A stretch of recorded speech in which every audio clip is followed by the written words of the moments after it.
This is the Vision 79 podcast, where my friend Sander and myself, Mason, discuss recent developments in our business and personal growth. The name Vision 79 comes from our respective racing numbers. Sanders is 40, mine is 39, and we have similar ambition to progress in business and personal growth. Many successful people have started small, just like us, but very few of them have documented their early years. They often say they wish they had, and given we believe in learning lessons from others, we intend to be the first to document our journey from start to finish.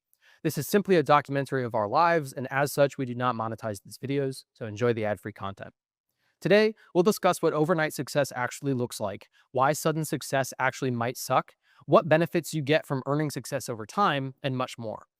But first, we start each episode with a brief update on where we're at in our business and personal lives. Lately, they've been more than brief. They've been most of the podcast. I'm sure at some point we're going to tone back the philosophy stuff and ramp up the life and business stuff, but let's get into it. What's your business update this week? Business update was, or is for this week. A new product was launched. I started running ads for that product. The ads I did like a very quick job on, and it shows they suck. So they are converting really poorly. It's really hard to tell if the product is going to work or not. What I'll do is after today, I'm going to look at the metrics again, because that'll be 4 days. It's not a full week, but like in 4 days, I should at least get some usable data. And I'll look at the metrics a little bit and consider whether I want to revise the ads a little bit more and put them back out to spend, or if I want to search for another product and just leave it as an upsell. I'll decide that. This isn't the thing that is meant to only be the upsell, right? This is a different Correct. thing. Yeah, and this is a product I actually wanted to test to advertise and sell. Okay, got it. Yeah. Can you say what it is or no? It's a steering wheel toy. Teaches you to drive? Kind of for toddlers though, and kids. So Karting starts young, right? yeah, it's cute. I thought it was a really good product. It's like make noises and stuff, or like what's it do? It does, yeah, it does do something. It's essentially a wheel that mounts with suction cups, and you can like mount it on a dash, and then like have your kid like drive along and move. Oh, dude, I would have loved that. It's super cute. I think it's awesome. Yeah. I think it should convert well. There's also another angle on it where, so I'm testing two angles. I'm testing one where it's like teaching your kid to drive and you can like mimic your turns and stuff while you go. Yeah. And then the other angle is like the passenger princess, get this for your girlfriend so she can be like driving with you while you drive, like cute little like TikTok stuff like that, right? Yeah. And so I'm testing those two angles, but the ads just aren't converting well. Got it. And so I'm gonna go back in and I think I will dig into those ads a little bit and try and make them better, because I do think the product should convert well, because it is unique. I haven't seen it marketed on Facebook and Instagram. It's got a unique niche. It's got a market for it for sure. It's just about conveying it in a manner that is presented to the audience in such a way that like they see the benefit out of it, right? And so I think I'm going to play with the ads a little bit more, because although I'm not great at making ads, I've been very consistent at making like just average ads. And so I can so I can get with just average ads, I won't make money, but I will get enough data to understand whether it's worth pursuing or not. Right. And so I'm not at the point with those ads right now where I can even like get data on them, because they're just converting so terribly. Got it. Out of the people who click, it's looking okay, but it's also hard to tell because there's not a lot of people clicking, because the ads aren't converting well. Like they're converting so poorly that there are so few people trafficked to the, like not trafficked, but like pushed to the page. Yeah. That it's like really hard to say. Do you have videos in the ads, or are they all static images? No. They're all video ads. They're just like not very high production quality, and they're not terribly compelling. Got it. They're just like I put these up and I was like, these are dog shit, and then I click send. Got it. Just because you needed to get something out. I just wanted to get something out there because I had a lot of other stuff on my plate. And serves me right. They sucked and they didn't convert well, and I wasted money. So, gonna go back to the drawing board where I should have started. But I launched that new product, got the page done for it, and I am testing ads for it, and I'll probably revise those. Cool. In all likeliness. Additionally, I'm working on some new ads for the gramophone product, my original product. At this point, I've made around 70 ads just for that product alone. Mhm. And I haven't really found any that convert super well. Mhm. I found like a couple that I've made that are decent, like just above the average mark, like maybe like at 60% potential. Do you know what makes them decent, better than the others? There are some things I tested this week that I did learn. I learned that that weird hook content works well, Okay. like odd, like inverse video stuff, stuff that you can't quite make sense of right off the bat that hooks the person in, like that, you know, linguistically hooks the reader in, like that hooks the person in well. Right. So Right. like weird content to start like that, kind of like an unknown factor works well. Mhm. Additionally, I I initially did some like screen time ads where I was like, an alternative to screen time could be X. I did that for the tablet and the gramophone, Mhm. and they did okay, but not super well. Yeah. What I realized was that I was trying when I was doing that, I was trying to test too many variables at the same time, Mhm. and so I had like I was just trying to push too much out in terms of, like, variety in that sense, so I was getting a lot of stuff out there and volume is good, Mhm. but the quality was decent. I was able to get decent quality, but the quality of the test itself wasn't good because there was too many variables at stake. Right.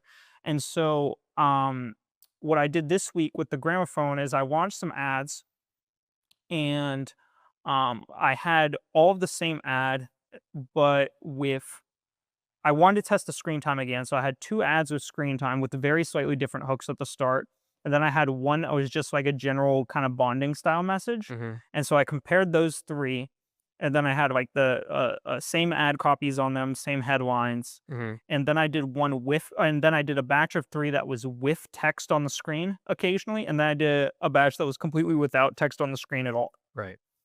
What I found was and I did that for the gramophone, and I did that for the tablet. Mhm. What I found was the screen time related ads seem to be hooking relatively well. That seems to be a problem. I didn't think it was gonna be that compelling because I feel like everything talks about, like, reducing screen time, Mhm. but also I kinda live in a bubble in terms of the research because all I do is look at these problems. Right. And so it's like someone who's kinda, like, just generally floating through Instagram or Facebook, like, they might not be oversaturated with the claim of reducing screen time, although I am because I'm always in the research digging into the articles and stuff like that. So to me, it's like, oh my God, everyone's doing the screen time thing. But like to the average consumer, they're like, oh, this still feels relatively fresh. Right. And so I did that test with the screen time stuff definitely did better. Mhm. Um, and the no text on screen did better as well in Mhm. both the gramophone and the tablet. No text is just like no No text on text the on screen. screen at all, Got it. which is awesome because I hate making the text on the screen. I Yeah. hate it. Because Takes time. it takes time, it's glitchy in CapCut, or it can be. It's hard to figure out where you want the text versus where you don't want the text. How do you make it balanced, right? Like it's a time sink. Yeah. And so I was really happy to see that no text did better because it makes my life way easier. Mhm. At least for now, that's what I'm seeing. Do you post on TikTok? No, not yet. Why not? It's a great question. I made a TikTok account and I was like, I'm gonna post my regular content organically on TikTok, and Mhm. then I just haven't done it. I put everything on TikTok. 'Cause, like, That's what I should do. even when we did our videos on TikTok, they kinda sucked. They weren't anything They're special, okay. right? Yeah, But over the course of the 5 months we did it or whatever, we got like 50,000 views, right? true. And if you have a 1% conversion rate, that's still 50 people buying your stuff, right? Mhm. But also the TikTok trends I've noticed lately have gotten lazier and easier to replicate. So the top trend that I've noticed so far, it's the fucking airball trend. Have you seen this? That would be so easy to do with the product. It's 2 or 3 photos, and you just swipe in time with the music, and then you just put some text on the screen. You could crank that out in, like, 15 minutes, and if you can get, like, 10,000 eyes on it, I'm sure some of those can convert because you can put a link to your store in the TikTok, right? Mhm. Can you? Um, Is that just a that is TikTok story? TikTok's really weird about it. Mhm, When you create, sometimes it's completely randomized. mhm, Sometimes when you create an account, you get the option to put a link. Sometimes you create an account and you don't get the option to put a link. Hmm. And then if you create an account and you don't get the option to put a link, once you reach, I think, 1,000 followers, then you can register as a business and have the opportunity to put a link. But you need 1,000 followers first. You need 1,000. Do they have to be real followers, or can you buy them? I Because that's another think you benefit. can buy them. That's another benefit to sure. the TikTok videos is they don't cost anything to run. So even if you waste an hour making one, I mean, the fucking airball thing takes 10 minutes to do, right? Yeah. So you waste 10 minutes, but it's free ads, like free eyeballs, right? Yeah. That's a good reminder that I need to do that. I think that could made convert a- really well. And I think that it could be a lot easier to do too. You don't get the Yeah. same metrics that you get from running ads on Facebook, but if it's just free eyeballs that like raise awareness about your store or your product, right? It could be another fast way to build brand recognition. If you, what's the name of the company? Sweeko. Yeah. If you want to build brand recognition with Sweeko and like put that logo on all your ads, right? Even if you can't put a link to your store on those videos, you could put Sweeko at the top and then at the end just put like visit sweeko.com to buy this product and then send them that way. They have to go type it into Google, but if they really like it, they might, right? Yeah. Also, reposting all the organic content that you're paying like moms to make, you can repost all their videos and then all their followers will see that you're reposting their shit and then they could follow you too if they like the products, if they're already buyers, right? Yeah. Yeah. But yeah, the organic content is something that I should be doing. Definitely that I'm not. Good It's just a way, reminder that it's a way to not like Yeah. spend money on stuff, right? For sure. A lot of money being spent on tests. Yeah, that is fair. You could also test it on TikTok because with the TikTok algorithm, if people don't like it, it won't show it to people. So if you have videos that are like at 200 or 300 views, then one's at like 10,000, you're like, okay, that could be good for a Facebook ad. And then Yeah, so what I did with the wheel ads was I pulled TikTok content and then I essentially just replicated it and paid to run it on Facebook and Instagram. And I had some content that I pulled that had like 100 million views, like was it good? a lot of views, and it did not convert at all. I wonder if my logic doesn't hold up then. No, but I know your logic. What I think it is that it's organic content that people like to watch. The problem, the challenge is that not necessarily everything that people like to watch because they want to buy something. Right. Some people just like to watch shit because it's entertaining. Right. And so what I think you're right in the sense of I have seen good TikTok content that's goal is to sell a product. If it does well on TikTok, it will do well on Facebook and Instagram.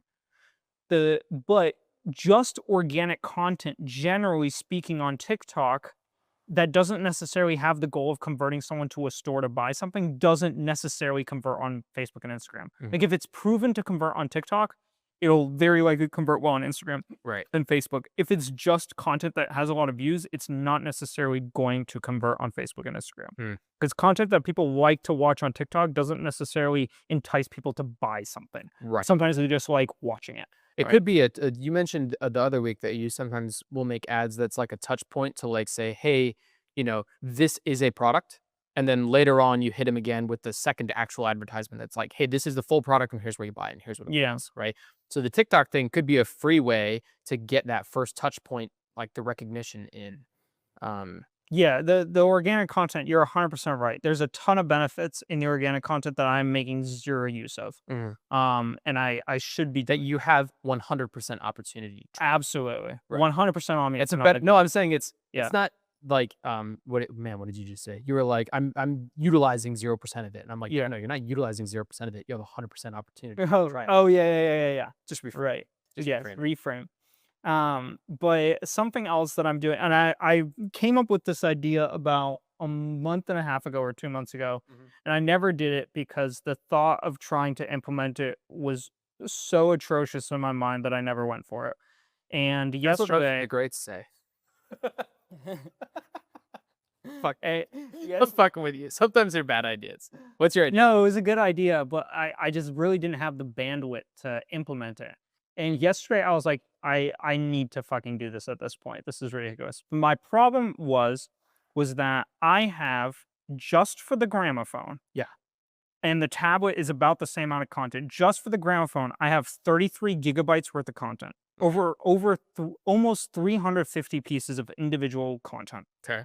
that I have gotten from creators that I have named the file, like kids and moms playing together, Right. kids and moms on the couch or whatever, right? Right. Like I've named all these files. The problem is that I have 50 videos of kids and moms playing together on the couch. Mm-hmm. And I don't know which one works well for what I have pictured in my mind. Right. And every time I go to make an ad, I have like some set pieces that I go to that I know are decent, but I know I'm missing a lot of opportunity in the broad spectrum because I have way more that I could be pulling from. Right. I'm just accustomed to pulling from this like set of 50. Right. And so I was like, I need to look at this content concretely and figure out um, how I want to organize it. Mm-hmm. And so I was like, yesterday, I was like, I'm done doing the sifting thing. This is going to suck. It's going to take like 4 days of like just doing this, but I have to do it because it's getting to the point where it's unfeasible to sift through. Right. So what I did was I created a massive Excel spreadsheet. Mm-hmm. It's broken down. I'm doing it just for the gramophone right now. Then I'll move to the tablet and then the wheel if the wheel shows Makes sense. potential. Yeah. The gramophone, it's broken down by the 4 colors, which are then drop down menus, so you can compress them or whatever. And then it's broken down by creator for each of the different colors. And then each creator has their set of content in a list. Mm-hmm. And it's the content title. And then I have 26 categories that I rank by, plus a description box at the end. Yeah. And all of those columns have filters on them, and all of the columns are checkboxed. Okay. And so I watch every piece of content and I go, okay, does this have boys in it, girls in it? Does it have parents? Is it inside a living room, bedroom, outside, other indoor space, et cetera, et cetera, et cetera? Right. How, what's the length of the clip? Are they dancing, singing, playing? Do they turn on the gramophone? Do they pick a card in this clip? Et cetera, right? And then at the end, I have like a quality box where it's like, is this clip actually something that's usable, generally speaking? So how do you define that? Completely subjectively. Okay. Like if I'm looking at it and I'm like, this clip is grainy, it's super short, the kid looks unhappy, like that's not going to be a quality clip.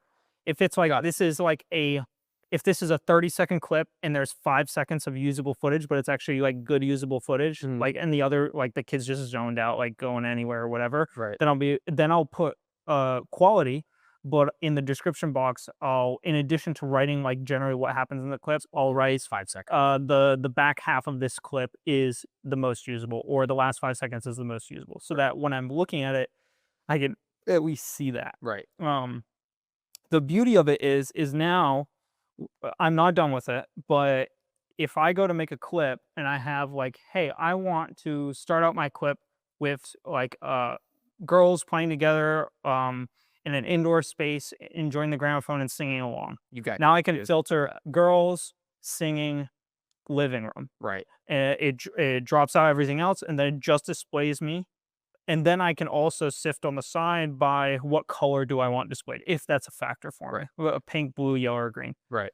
And so now I have like a window into making my ads a reality more quickly. Like I know where to go for the content I want. Right. And I'm hoping that makes my life easier because going through each piece individually and like every time you make an ad and like trying to compile, it's just a waste of time. And so I was like, I'm just gonna dedicate the next 4 days to doing this. I sat down for I probably only did that for about 10 to 12 hours yesterday. Just that. Like sitting in front of my computer, fucking watching videos and like Categorizing. Yeah. Yeah, around like 4:30 in the morning, I was like, I can't do this anymore. Yeah. I'm gonna blow my brains out. And so I went to bed. But Excited to get back into it today. terribly excited. But I started that organizer spreadsheet. And then, as I mentioned earlier, I released those new ads for the tablet, saw that screen time direction worked well and no text on screen worked well. Mhm. And for the gramophone ads I'm putting out, I'm really digging in and making something that is like something that I'm like really, really proud of in terms of an ad. Like I really am taking my time to really hone in, which is part of the reason I'm making this organizer because I want it to be like really right. Right. And so for that gramophone ad, I spent like 2 days this week just screwing with the script and the audio. Mm-hmm. I was like, I want this perfect. I want it now like kept it like regenerating AI audio scripts until I found like exactly the voice I wanted and the tone I wanted. Then I Right. compiled multiple together and like just like really form fit it to how I want it and just for the audio. Because now I have like a baseline framework that like I feel like feels really organic and Mm-hmm. natural and also is reflective of a lot of the winning ads I've seen because my thing is up to this point I've been creating ads that I feel like will be good enough to convert. Mm-hmm. But what I've realized is like, yes, I'm doing good on the volume side, at least from what I'm able to achieve. Like I'm cranking them out as quickly as I possibly can. Right. But I think I need to take a step back a little bit after, 70 is small in retrospect. But I feel as though like if I've done 70 ads over the course of 3 or 4 months just on this one product and nothing has really hit that well and I've tested a bunch of different angles and hooks, like maybe just the overall quality isn't good enough to hook because the ad that I have that's doing well right now, I know like could be better in many ways. Mm-hmm. And so I'm like, okay, I've looked at these winning ads. I've utilized some of the stuff I've learned from the winning ads, but I've been putting so much pressure on just pushing out volume that it's hard for me to like make like a product that I'm like super proud of in terms of an ad. Mm-hmm. And so now I'm kind of back to the drawing board a little bit and like really, I'm going to spend a little bit of time like really digging in and making like quality production and material. Mm-hmm. And so that's what I'm focusing on for the gramophone right now, which is why it's taking me so long to release those ads. And but still running ads in the background and just doing tests with stuff I already have. Gotcha. But that was pretty much my whole business update. Is a lot of like digging into ads Big and Excel spreadsheet. a big Excel spreadsheet has been a good amount of work. And just like really trying to hone down the ad, Mm-hmm. get that going. Cool. So that's my business update for this week. Gotcha. Which So sorry. this time next week, your goal is to have the perfect gramophone ads out. Yes. Got it. Yeah. My goal is to release those by Friday. Cool. This comes also at a super convenient time when we've been pushed to mandatory 6 days a week, 8 to 10 hours a day at work. Say that one more time. At NASA, we've Mhm. been pushed to 6 days a week, 8 to 10 hours a day. Jesus. So this comes at a very convenient time. You get paid overtime though? Yes. Okay. Well, this could be worse. Yeah. No, you That sucks. do get paid overtime, but Yeah. it's it's looking like it's gonna be for me like probably 2 p.m. most days, 2 p.m. to midnight. Um, 6 days a week. For how long? Likely through processing, at least on our stuff. So at least for like the next 2 months at minimum. Jesus Christ, dude. More than likely, though, it'll be for the next 2 to 3 months, and then I'll have like a few months of downtime, and then probably if I'm still around there around October, Mm-hmm. it'll be from that point through launch, which Mhm. is launch is scheduled for February. Hmm. And it'll probably be more than that. Is it more worth your time to? You said you had an interview last Monday. Is it more worth your time to just switch to a different role, like a different job? Just I've for played with it a little flexibility? bit. I had that interview with Wab Tech and it went okay. Like I'm just not good with interviews because they ask stupid fucking questions and I hate answering them, which is completely my own fault. Like What's I your least favorite question in the? tell us about your experience. I will say you have an easier time with that one than me because I can't say shit about my experience because it's all classified. So I've got to be really vague about everything when it Yeah. comes to work. I mean, it's like honest, I 100% could have done a better job. Um Did you to feel be like you really clicked straight with up, the role? I kinda like it felt like it was gonna be another bureaucratic shift for more money, which was like I was cool with mentally, Mm-hmm. but like at the same time, I was like so far from emotionally invested to like sitting down for 4 hours and prepping for it. Right. Cause I was just like, yeah, I just like, I don't know. Like my mindset is so set on I have a job that's stable enough and I am making enough money. I really need to just focus on this business stuff. And so I've just like No, set you're myself focusing on on, one thing. but you're focusing on the business stuff one day a week and then an extra like 5 hours max every day and not sleeping enough for the next foreseeable future, right? Yes, So it correct. might be worthwhile to look at other options. Yeah, and so I did put I threw my resume over to Sammy. She's gonna throw it around bone. Throw it over to me. I've got people in Northrop, dude. I asked you for this 2 weeks ago. I did it last night, so I'll throw it over to you. Send it to me. Okay. I've already started poking people about it, so they know Okay. to expect me, right? And when Apex is announced in the next 2 weeks, every 2 weeks, it's the next 2 weeks, they will be hiring.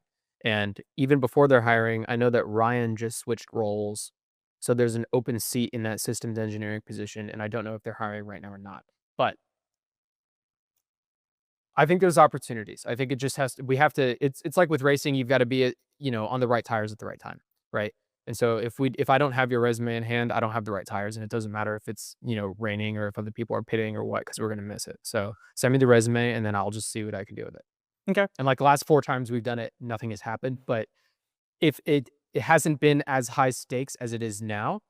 And so I think it's better to just fucking like, the resume is already done. So I'm just gonna run with it and see what I can do. Yeah, Plus, it'd be fun to work together. it would be. Maybe I could convince my boss to put us on the same team. That would be cool.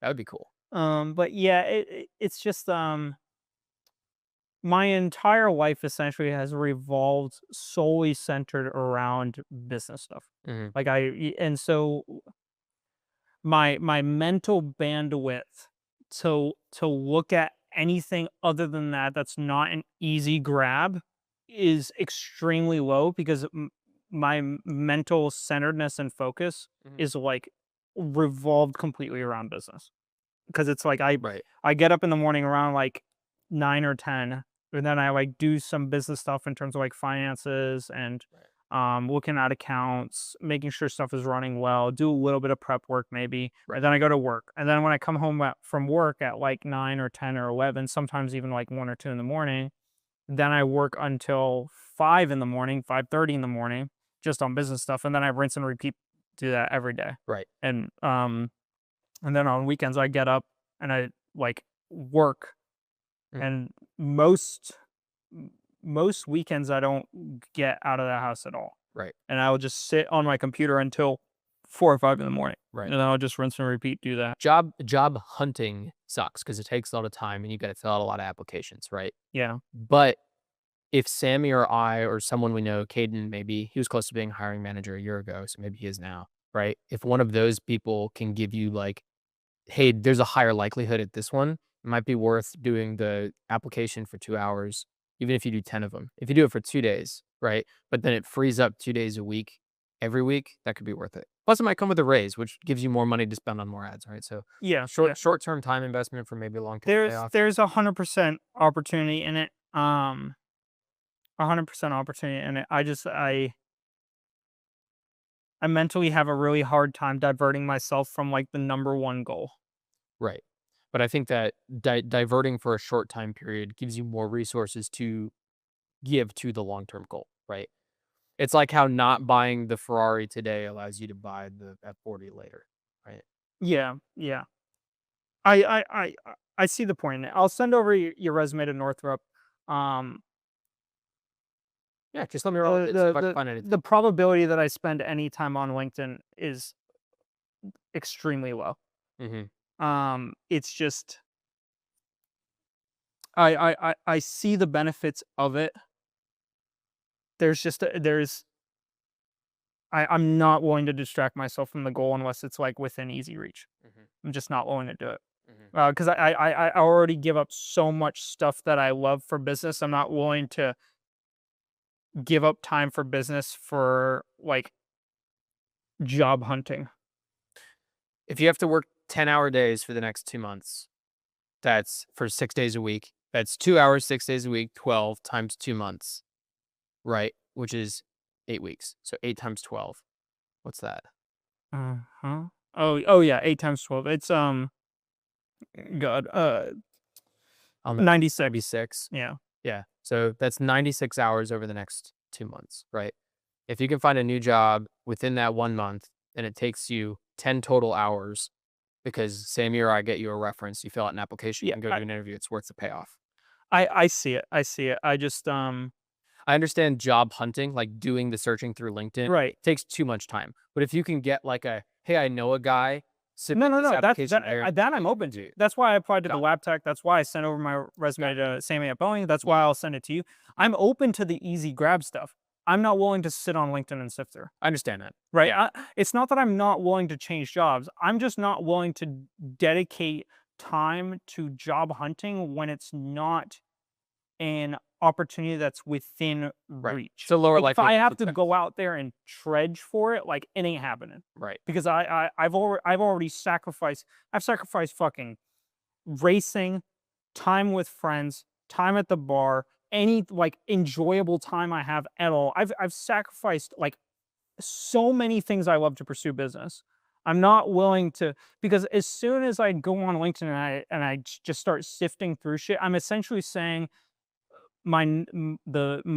for me to seek out a new 9 to 5 actively without having within easy reach, that is more important to me than like racing or spending time with friends, and enjoying company at Pauhana, or spending time with Sammy, or working on the Porsche, or working on the Miata, or working on the BMW, or, like any of those things that I've given up. Mhm. I'm essentially saying my LinkedIn sifting time is more valuable than all those things. And like, that's not true. I think that's an inaccurate comparison. I think that sifting through LinkedIn is to say that sifting through LinkedIn is more important than the extra 2 hours a day plus the full extra work day a week that you have to spend at NASA because a regular 9 to 5 doesn't require those same hours. Yeah. Yeah. And yeah, there's that perspective too, for Yeah. sure. Yeah. But just send me the resume and then Yeah. I'll see if I can I'm open to a job. I'm just not willing to sit on LinkedIn. Yeah, I'm not telling you to. Yeah. I'm saying send me my No, send no, me the resume. that I'm more than willing to do, Yeah. for sure. Yeah. I just like sit to sit on like Indeed or LinkedIn and dig through stuff. Yeah, I I'm get just that. not. I get that. I'd rather everyone else at work figures their way out to bitch out of working Saturdays. Mhm. So if push comes to shove, like there's workings that can happen, Mm. right? Like I don't want to play that game, but I can play that game. Like I can push and be like, this is fucking ridiculous, Mhm. right? Um, but I'm taking it with a grain of salt and kind of navigate. I'm balancing things out because I also don't want to overstep at work and then just have everyone hounding on me every single moment I'm there. Right. But I also don't want to. I don't want to put in too much effort to the point where I get put on a ton of stuff and I'm always expected to do overtime. Right. So I'm trying to balance my boat over there too. Yeah. But I try to meet but not exceed the level of expectations at work yeah, because I don't want to be anybody's go-to guy because I don't want to stay extra hours and I also don't want to underperform so much that I don't actually provide value. So I right. just do what I'm paid for. And if they want more out of me, they have to pay me more. Yeah, yeah. That's pretty much where I'm at too. Yeah. But that was my lengthy-ish business update. All right. What do you have for us this week? My business update this week started shortly after we recorded our podcast last week. We recorded at the Muscle Car Museum last Friday, so this is last weekend and this week. So Friday and Saturday are like regular working days for me, no big deal. And then Sunday night or Sunday morning, Tristan called me because Tristan is the Blue Marlin guy that also does karting. Mhm. Um, he called me and he said that he has a commercial client that's looking for like a mechanic style shop, and his budget's like roughly 900,000. And he was like, "Do you want to do this deal with me?" I was like, "Yes, absolutely." And so I looked into it a little bit because everyone in the real estate community says like, "Oh, commercial and residential are different. Commercial is a whole different beast. It's way more difficult. It's more challenging. Like the commission is higher." But is your mic on? Yeah. Yeah. Okay, Yeah, it's good. good. I couldn't see that from here. Yeah. It was in light. Um, but I looked into the contracts and the actual paperwork that's required, and it's not much different at all. Mm. I think it's just a lot more difficult to make deals happen because the number of people that are able to buy properties this expensive are lower. There's less people. Additionally, so there are a lot of different two bed, 3 bed, 2 bath houses out there, right? But every business is looking for something specifically. And commercial properties vary widely, more widely than residential homes do. So I think that commercial properties are just more difficult to put together.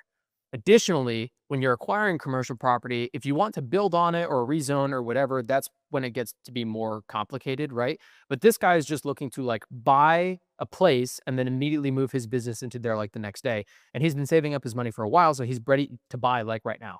And so Tristan called me Sunday morning and I was like, okay, tomorrow morning I leave for work travel for 3 days. So I've got to put in like, some muscle now to pull my weight in case we end up finding property and closing like this week. Um, so I looked on the MLS, I looked on Zillow, I looked on Crexy, which is a commercial property MLS essentially. It's like Zillow. Yeah. Um, uh, that all these different online on market listings. And I found a few options that worked. The guy has certain areas of the cities that he doesn't want to be located in. He has like a very narrow band that is like, this is exactly where I want to be located. And there's limited options there. And so I found them all online. I sent Tristan an email with like maybe 8 different options. And I was like, hey, dude, here's what I could find. Some of them are vacant land that would have to be built on. Some of them look like good options, but they're not really in the area that he wants. What's the deal? And he was like, I'll send them to him, but I only think there's like 1 or 2 that he's going to like. And I was like, okay, in that case, I'm going to go drive around the Rockledge Cocoa area and see if I can find something that works. I'm going to go look at the properties that we found to see what it's like in person and see if I can find any off market listings. Additionally, I'm just going to look for any properties that fit the description so I can reach out to the owner and say, hey, we have a buyer ready to go. Have you considered selling your property? You've got a lot of equity built up. Because on the Brevard County Property Appraiser's website, I can see the sale history of every property, what the current tax assessed value is, when they acquired it, what they paid for it, what it might be worth now, et cetera, right? And so I can see, hey, John, you bought this property in 2003 for 100,000. Now it's worth 800,000. Have you considered cashing in on the 700K of equity, right? Um, or places that currently lease saying, hey, I see that you're leasing out. I can only assume that you're using that lease to cover the mortgage and maybe a little bit of extra, right? But the property is worth way more now than it was before. So you can get essentially the next like 10 years of leasing in equity right now if you sell the property for like 900K. So I drove around and I found one off market listing that was really like actually perfect, for sale by owner. So not currently represented by an agent. And so we called him, and he was like, hey, and he was like, oh, because we said we have a buyer ready to go. And he was like, all these real estate agents are calling me telling me that they have a buyer. Is this like some kind of sales tactic? And I was like, some agents might use that as a sales tactic to try to get you to list with them. I'm not interested in listing with you. I'm trying to find my client a property, um, to build like a little bit of trust there, right? Because genuinely, if he wants to sell the property representing himself, that's totally fine, right?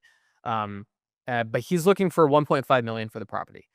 And I was like, okay, that's probably out of our guy's price range, but I'll talk to him and see what we can do about it. And the guy was like, okay, yep, let me know. And so I pulled up the history on that property. Turns out it's 3 properties back to back to back. So it goes way further back than I thought it did. But there's a service road that's actually an easement, not a part of the property, that goes to those back properties. So he could sell that front property for what our client is looking for and then keep those back 2 properties or sell them separately. And so I talked to Tristan about it and I was like, dude, we could convince him to buy that front property with our buyer and not represent him, and then show him that we are capable of doing good work. And then say, hey, if you'd like those back 2 properties listed, we can help you get this sold. Might be a little difficult to do on your own because they're tucked away back behind the shop. And by then, maybe he would be willing to work with an agent, right? So that's a potential option there too. He seems suspicious of real estate agents, so it would be beneficial to do a full deal and show him that we're professional up front and then do the rest of it. But that's kind of where we stand right now. Those properties, it looks like he got via a quit claim deed last year. And a quit claim deed is essentially the person who is selling you the property doesn't really have any legal proof that they own the property. They're just going to write up a new deed and give it to you. And then they're hands free of it, right? So like if I own the property that you're buying from me, I get your money and then I leave. And if someone else comes by and says, hey, I actually own the property, you've got to deal with them, right? Oh, That's not uncommon for family or friend transactions. It's definitely not uncommon in like wills and inheritance and stuff like that because it just goes to the next of kin, right? So my assumption here, and you know what they say about assumptions, makes an ass out of you and me, right? Is that he probably inherited this from a family member that since passed on, and he just wants to liquidate the property. Totally cool. Um, so I drove around the other options that I found on market listings. One of them looks like it could be a really good option. The other two are not in an area that I think our client will be comfortable with, but he's still going to drive by and take a look. Um, so yeah, so he is signing. He took an unexpected vacation, like in the middle of nowhere. He's a business owner, but he just took a work trip to a different state. But he's going to be signing the buyer broker agreement this week. So we're going to lock him in and see if we can find him a place in the next like 2 weeks. I'd really love to be under contract in the next 2 weeks. So that's awesome. That's my first Very business good. update. Yeah. My second business update. So Sunday evening, I'm on the phone with Tristan telling him about the properties that I drove around and found. And he was like, awesome. Hey, in addition to this, I have a potential seller selling their home up in Titusville. And I was like, okay, how do you know these people? Because Tristan's been in real estate for, I think, almost 2 years. But the only deals that he has under his belt has been helping like family and friends, right? So like these are his first people that are like outside his circle, like the first leads outside his circle. He was like, yeah, these people are like family friends with my girlfriend's family friend or something like that. It's like, my second step cousin twice removed or whatever like that, right? But they've got a big, beautiful house with a wraparound porch on 2.5 acres in Titusville, and they're looking to sell because they want to move. They're retired. They're older, right? They want to move. And so he said that he was going to meet with them later in the week, and he did. He presented his CMA, which is like, hey, here's what I think your house is worth. They talked numbers. They said, hey, this is our rock bottom. This is what we're looking for, or whatever. And he was like, cool. And so he set up an official listing appointment for later in the month where we can sign a listing agreement with them and lock them in and start getting photos and stuff of the property to list it for sale. And that's looking like it'll be like a $550,000, $600,000 property, which is fucking sick. Very cool. Yeah, I'm super excited. And so we decided that for both of these deals, we were going to split it 50-50. That's what he proposed. And then I was like, listen, I'm comfortable doing 50-50 if you want, but you brought both the leads, and I think a lead is really valuable. So I've been busting my ass to try to carry my portion of it, right? To try to make up for the lead. But generally speaking, I think that the person who brings the lead should get more commission, right? So I think, and he was like, what about 60-40? And I was like, that's cool. And he was like, we could do 50-50 if you want. And I was like, listen, you brought the lead. So the person who brings the lead gets 60, other person gets 40. If the person who brings the lead decides they want to give up 10%, that's totally up to you. And he was like, I respect that. Let's just keep it 60-40 to make it easy. And if we ever find a lead together, it's 50-50. And I was like, sounds good. So I'm very happy with how that worked. He seems like a very straightforward, honest guy. So I'm excited to get to work with him. Yeah. So we might have a potential listing coming up, which is super exciting. And I'm taking Tyler's advice and contacting the photographer and videographer ahead of time because they schedule like 4 weeks out. So if you wait for the listing appointment and then sign all the paperwork and then schedule something, it's going to take like 2 months to get the house sold. So we're going to reach out now and book them. If we have to pay a cancellation fee in case the sellers back out, which is within their right to do, we have to pay that cancellation fee. But for me, it's worth it to get the videos and photos taken like right away as soon as we can get the listing, right? To get it on the market as soon as possible. And then Tristan's designing a for sale sign to go in the front yard with both our faces on it. So those are my bigger business updates. Do you have anything to say? No, it all sounds awesome. Okay. I'm happy for you. I feel bad when I talk nonstop for like 40 minutes. Oh, I tried to rush through mine because I was like, figured Mason would have a lot. And so I was like, I'll just blow through mine. I have way more than I thought I would being out of town for 3 days this week. But okay, so here I go, some more. So driving home from the gym last weekend, I noticed a for sale by Blue Marlin real estate agent sign in someone's front yard. And I had the thought of reaching out to other Blue Marlin agents and seeing if they need their open houses covered. Because sometimes an agent will schedule an open house and then they can't get a sitter or they've got a different meeting to go to or whatever, and they'll have other agents cover their open house for them, right? And so I was like, hey, this is a really great option to potentially get free lead generation because not everybody who comes through an open house is going to have an agent. And additionally, it's a great way to build rapport with my fellow Blue Marlin agents. And I'd like to be friendly with everybody. I mean, all real estate agents, but especially the ones in my brokerage, right? And then Tristan added on to that and said, actually, you should look for open houses, offer to cover the open house this weekend or whatever, and then go through the MLS and look for any expired listings in the area. Then ahead of the open house, go door knocking and say, hey, just letting you guys know, we're hosting an open house this weekend. Love to see you there. Here's like a flyer or whatever, right? But then target the expired listings because they have already worked with an agent or listed the house themselves and then had the listing expire and not sell. So we could say, hey, I don't know if your agent went door to door, door knocking, telling people about open houses, but we are. If you'd like to work with us, we'll go the extra mile. And so Grace found one of those open houses and signed us up to do the open house yesterday. And so we went to the brokerage office to start putting together marketing materials. I wanted flyers to hand out, and this guy GP Floyd is another uh, agent at Blue Marlin. He recommended that we put little door hangers, like "Do Not Disturb" signs, with the open house information on the neighbors' doors if they don't answer when you go door knocking. And I was like, awesome. And then I thought about it, and I was like, okay, at this point, it's Friday. We're doing the open house tomorrow. We have to like make all this shit happen right now, and I don't have any of the materials. Also, I don't want to put a ton of money into someone else's open house, right? Because there's every chance that we host the open house and everybody who comes through already has an agent or isn't interested in working with anybody or is just a curious neighbor. Hmm. A significant percentage of people buying residential homes come from within the neighborhood. So there's a high likelihood that someone's door that we knock on does come and buy the house, but they might already have an agent. So I was like, I'm not going to do all that work, right? I'm not going to invest this much money in someone else's listing.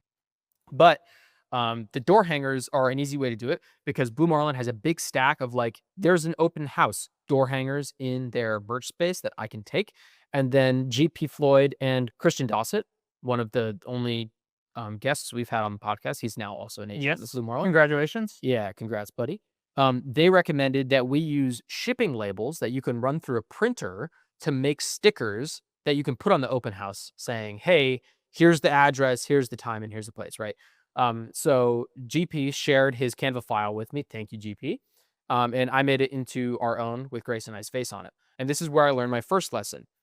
So first and foremost, the printer at the Merritt Island Blue Marlin office won't print on these labels because the ink runs. So we printed them at home. Didn't print very well. Learned that I had to change the printer settings to like construction paper or thick paper. Yeah. Then it printed fine. And I think it'll work at the other Blue Marlin office too. I found out that it works at the Indy Atlantic office, which is great. My first lesson that I learned is that I need to put the date and time on the stickers because I had to write it beneath the door hanger. But this is what the door hanger looks like. You're invited to a Blue Marlin real estate open house with the logo. And then on the back, look around, ask questions, fall in love, make an offer at our open house. And then it's a little sign with Grace and I. Yeah, I whipped this up in an hour. Cool. And then we printed on the shipping labels. And so I kept this one for memories. Nice. But I like it. yeah, Congrats. me too. Yeah, I'm happy with how that went. So we went around door knocking the night before the open house. That's where I learned another one of my lessons. I'll get to that in a second. But we went door knocking, just letting people know, not hard selling or anything like that. Just saying, hey, we're notifying people of this open house tomorrow. It'd be great to see you, which is nice because then they know that we're not pushy salespeople. We're just trying to help these people get their house sold. So if they do come to the open house, they're more likely to work with us because they know we're not just trying to get their money.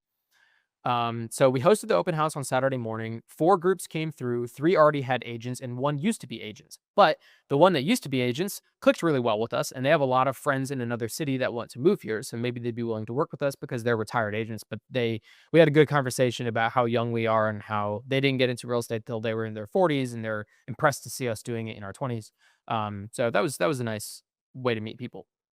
Here's my long list of room for improvement because you're not going to do anything right the first time. Oh, I'll also inject this in here because I forgot to put it in my list of things.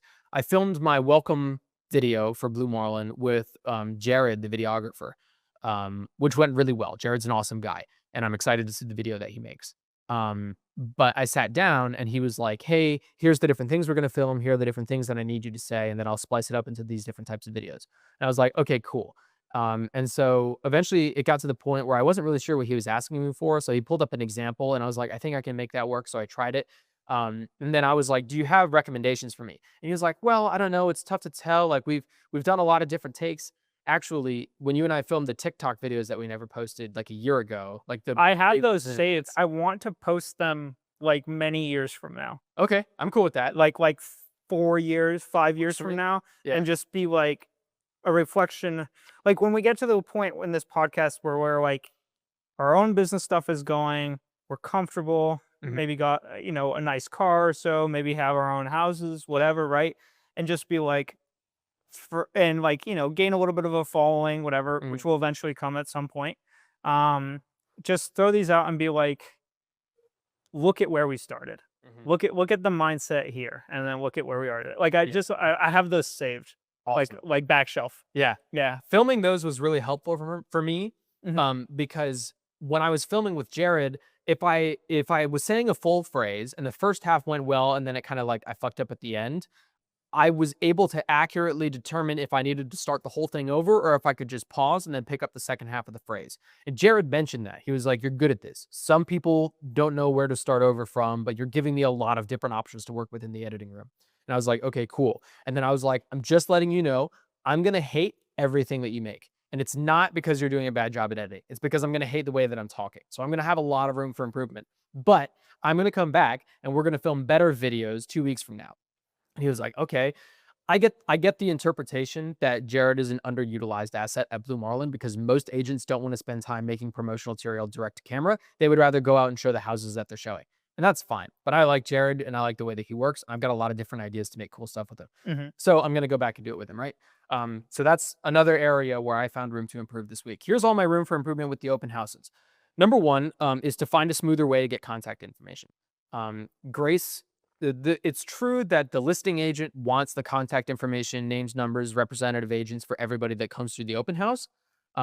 We didn't have like a sign-in sheet with a clipboard. I'd like something like that. And the reason we didn't is because previously on Grace's old brokerage's CRM, it had an app where the people just type in their information and then it is automatically imported to the CRM. That would be nice. Our CRM doesn't offer that. I'm not fully rooted into our CRM yet, so we didn't have that. So we didn't collect as much contact info as I would have liked. My second note is to not ask so many questions about people's work. This is a trend I picked up on my third go because the very first open house that I went to that Grace was hosting, some people came through and I was asking them questions. But I think that what I'm trying to establish is who these people are, why they're buying a home, and then what they're looking for in that order. But I used who people are to inform the others using context clues rather than directly asking all the time, right? So most of my questions are trying to get to know who these people are. And that can come off as interrogational, like really easy. And I think it does because at Grace's open house, I was asking these people, I was like, "Oh, like, why are you guys moving?" They're like, "We're here visiting, but we're thinking about moving." And I was like, "Oh, what brings you to Florida?" And they're like, "Oh, well, we might be getting a job here." And I was like, "Awesome. What line of work are you in?" And they were like hesitant to tell me. And then I was like, "Oh, I know that field. What company are you working for?" And then they were like, "Northrop." I was like, "I work for Northrop. What division are you guys in?" And they were like they didn't want to talk about it so much. And then that happened twice more at this open house. And so I recognized the pattern on the third go. And I was like, okay, people don't want to talk in more detail about the work that they do. Got it. Understood. I can just get like the field and leave it at that. So that's something else that I learned. I want to bring my speaker, my nice speaker, to play music throughout the open houses. Some of them have speaker systems built in. This one did not. So we just played music on Grace's iPad, which was fine, but I want the nice speaker. Tristan recommended that we bring stickers for kids. Everybody that came, or three of the four groups that came through brought their kids at this Mm. open house. Tristan says that kids love stickers, so he just keeps it in his pocket. And then the kids will stick it on like the side of the car or the fridge or something where the parents don't want them to put it, and they'll always remember Blue Marlin. Yeah, Yeah, that's cool. yeah, I do so that. I'm gonna do that. He also recommended that we bring snacks to open houses. Maybe this is better for listings because he was like, I used to bring like a fruit platter or like a charcuterie board or something for people to snack as they walk through the open house. But that's expensive and you have to throw it out at the end of the open house. He was like, for other people's open houses where you don't get commission no matter what, maybe bring sealed food, like like the sealed snacks, Doritos packages or candies that are individually wrapped, stuff like that. I was like, that's a good idea. Um, I also need to keep better track of what lights indoors we turn on or unlock, because I couldn't really remember what lights we had turned on or turned off. So I kind of just played it safe and turned most of them off. And then I couldn't remember if we had locked or unlocked the door from the laundry room to the garage. So as we were leaving, I was like, better safe than sorry, I'll lock it. And as we were leaving, we ran into the owners who were coming back. We left right on time. They came back right on time. So we crossed paths. And I updated them. I was like, hey, full transparency. I don't remember what lights were on, so we just turned them all off. I didn't remember about the door, so I just locked it. And she was like, that's so funny. My husband said that we don't have to bring the keys with us because we'll just go in through the garage. And I said, no, we better, because real estate agents, sometimes they're thorough and will lock us out and they'll lock everything. And I was like, that's exactly what I did. And she was like, I appreciate you doing it. And I'm glad we brought the keys. But next time I'm going to take pictures of everything that I touch as soon as we get into the open house, so that when we leave, I can remember. Also, these door hangers, we did not apply the stickers to the hangers because we had a limited number of hangers and a bunch of stickers. But we didn't want, because the shipping labels are cheap. Like, you can get a sheet of 6 for like 5 cents or something like that. So we bought like a huge pack, but the hangers are limited, so we didn't want to waste hangers. So we didn't apply stickers until we got to a house that they weren't answering the door. And then we knelt on the ground and opened the bag and applied a sticker. It was the fucking worst.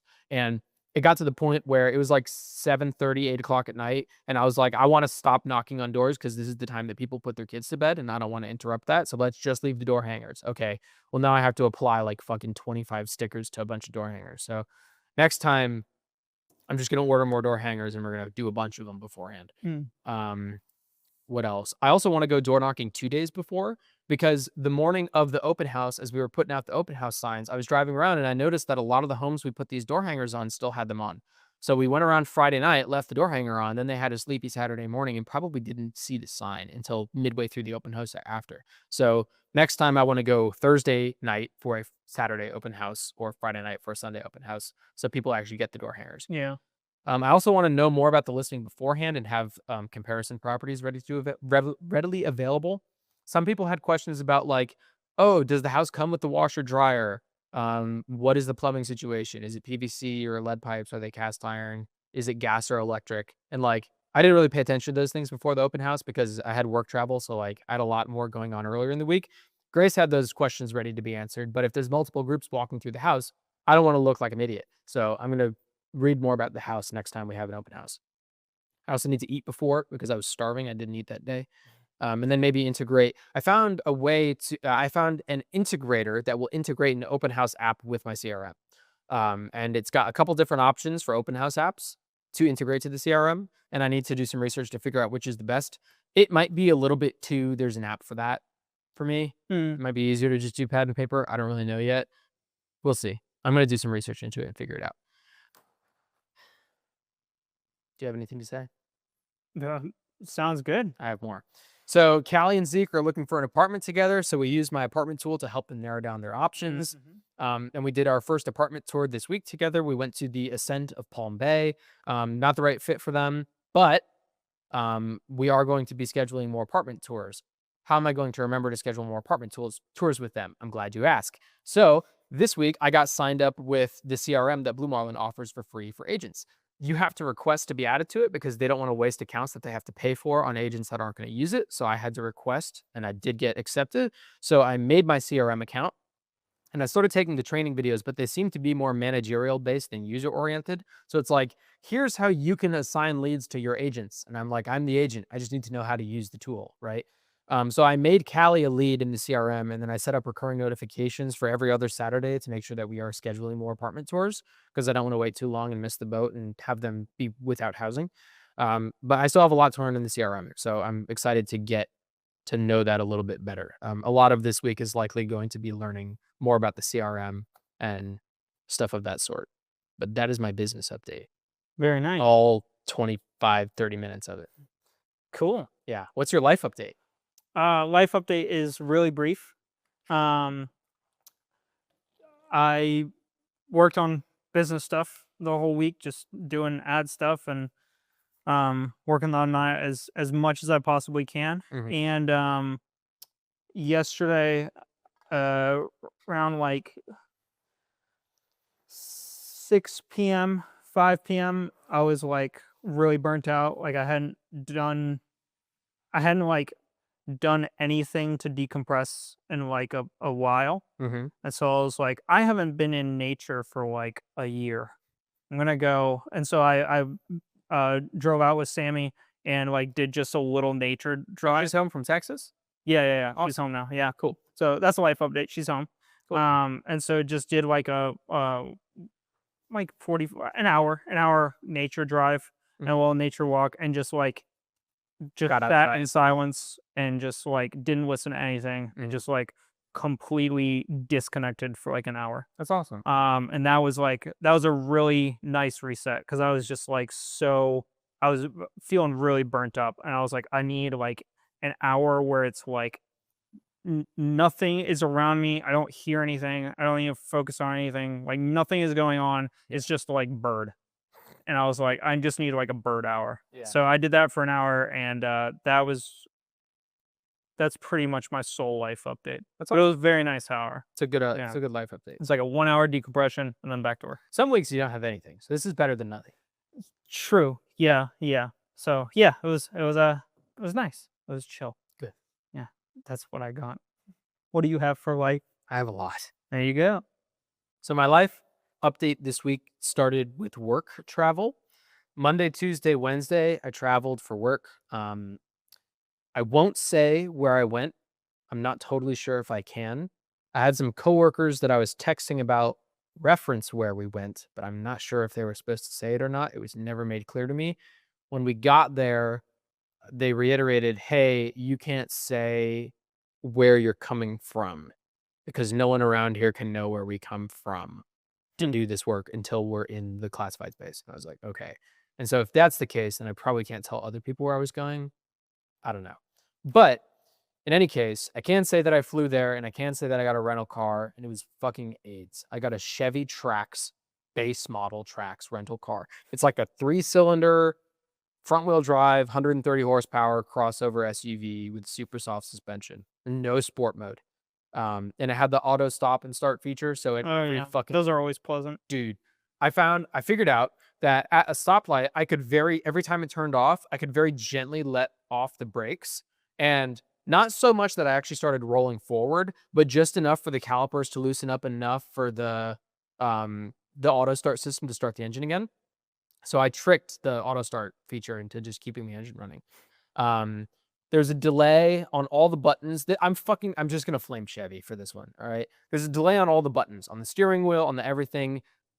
That might be in part because I didn't plug my car into the rental car. I used the Bluetooth feature because I have distrust over plugging my phone into rental things because Yeah. you've heard about the people getting their data stolen at like airports and stuff. there- Yeah, I can imagine. Yeah, Yeah. I've heard about it at airports for sure. Yeah, I didn't want to risk it. I don't even know if Bluetooth is any better, but I had it connected to Bluetooth. There's buttons on the back of the steering wheel for skip and volume. Didn't know those were there until the second day. So that's not very intuitive. Chevy. Even with traction control and ESC, which is I think emergency stop control for auto braking, I would turn those off, and the second I would brake heavily, it would turn them back on again mid braking, which was horrific. And the Chevy blind spots remain undefeated. Not sure if you've driven in any Chevy past the year 2000, but they're all horrific. I rented I think I drove a rental Malibu for a little bit. The worst, dude. Yeah. Shaw's Camaro, he's got like a 2016 V6 Camaro, and you could put a bus in its blind spot and you wouldn't be able to see it. It's terrible. And this Chevy was just as bad, Yeah. which is not great because part of where I was driving was like congested city with shit roads. And so maneuvering was tough. And the touchscreen was responsive though. Like when I actually used the touchscreen, it was very nice. So that's the one redeeming feature of this entire vehicle. I woke up in the dark in the hotel room, which was fucking depressing. Grace and I sleep with the blinds cracked. So I wake up to sunlight every day. And at the hotel room, I woke up in the pitch black, scared and not sure where I was, sweating.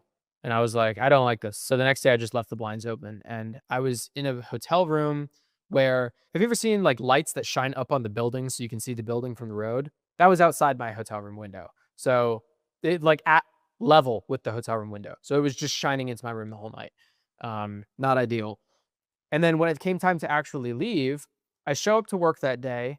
These are like grueling, like very long meetings. Like you show up at 7:30 and you don't leave until 6:30. And like it was nonstop to the point where it's like we got a bathroom break every 2 hours and a 30-minute lunch break every day. And one of the 2 days that I was there working, the lunch break was a working lunch where we ate while we were having the meeting. So it was a lot for me, who's used to like having a standing desk and like fidget toys at my desk and like bathroom breaks and shit like that. Check my phone. Nope, none of that. So it was torturous for me because sitting in the same seat for that long just drove me insane. Um, and so on the final day, I was like, "Hey guys, I have to hard stop. I have to leave at 6 to make the airport, because it's a longer drive. There'll be rush hour traffic, whatever." And the locals warned me I should leave early. They were like, "6 is way too late." My flight left at 8:40. They were like, "6 Mhm. is way too late. You have to leave at 4 at the latest." I was like, "I'm not doing 4. That's ridiculous. I have my radar detector with me. I'll be okay." And they were like, "No, no, no. We fly out of that same place next week, and we will be leaving 5 hours before the flight. You should do 4 at the absolute latest." And so I was like, "I'll compromise and do 4:30." And they were like, "You might not make your flight. We might see you tomorrow." I was like, "Okay." And so the way I had done my math, there was a flight at a closer airport that I could have booked for 6:45 p.m. And by my math, I would have had to leave work at like 5 to get there. Or I could fly out of this further airport at 8:40 and leave at 6. And so I was like, "You know what? I'll make the drive because I'll get an extra hour in this meeting. I have to be there, until then anyways for to contribute my part." And they told me to leave at 4:30. Fine, 4:30, right? So now I'm preparing because this guy that I'm talking to is like, "Hey, dude, like getting to this airport is difficult. If you make a wrong turn, it adds like 30 minutes trying to get back on your route. So like you cannot fuck this up." So I'm like, "Okay." So like the night before I did a practice run, like driving around town in the rental car to make sure I knew how the car drove so that if I had to do late braking or like moving around, I would be okay. So just learn the car a little bit more. I looked at the whole route on Google Maps, Google Earth to make sure I knew exactly what turns I was taking. I was prepped, right? 4:30 on the dot, I walk downstairs, get to the car, text Grace. I'm like, "I'm on my way." I'm giving Grace updates at every step of the way because I'm like, "Dude, I might not make this plane," right? I fucking crushed that shit. I got I have it written down here. It's ridiculous. Let me find it. Hang on. Because this is ridiculous. They told me to leave at 6:40 or I wouldn't make the plane. Um, or I'm sorry, they told me to leave at 4:30. I've met so many people like that, and I never believe them anymore. So this is what I texted the guy who was like, "You need to go." I was like, "Travel results. 4:34, headed downstairs to the car. 6:09, parked at the rental car place. 6:20, got on the tram to the airport. 6:32, arrived at the terminal." Here's the tricky part, because I have TSA pre-check, but they told me that even with TSA pre-check, it would be at least 30 minutes getting through security, right? So at 8 at 6:40, I arrive at security, and at 6:44, I'm through security and arrive at the gate. So I'm there 2 hours early from when my flight leaves. It's 20 minutes of boarding. I wanted 10 minutes of buffer time just in case. So it's an hour and a half early. I had planned to leave at 6. I left at 4:30, so my math was right. I would have hit my marks perfectly. But I had 2 hours to walk around the airport. It was a cool airport, so that's fine. But in any case, I wanted to mention it because I was sweating it, and I had an extra 2 hours of time to not sweat. So I got an A in airport travel. Um, so most of the trip was difficult, because sitting in the same space really drives me insane, and a lot of the stuff that we were talking about was very technical. Um, but what's unfortunate is that right at the end is where it got interesting because we went through this whole like working session and stuff, and then at the end we had like an internal review where like half the people left the room and we just talked about what was going on. Um, and it was a very serious moment because the things that we're working on, the current situation is if this technology is not developed in time, America's positioning as a national superpower might change and real people's lives are put at risk. So this technology has to be developed in time, right? The problem is it's not a money thing. It's not like there's not enough money. It's not like the budget isn't there. And it's not like the manpower isn't there. It's just simply that this technology doesn't exist.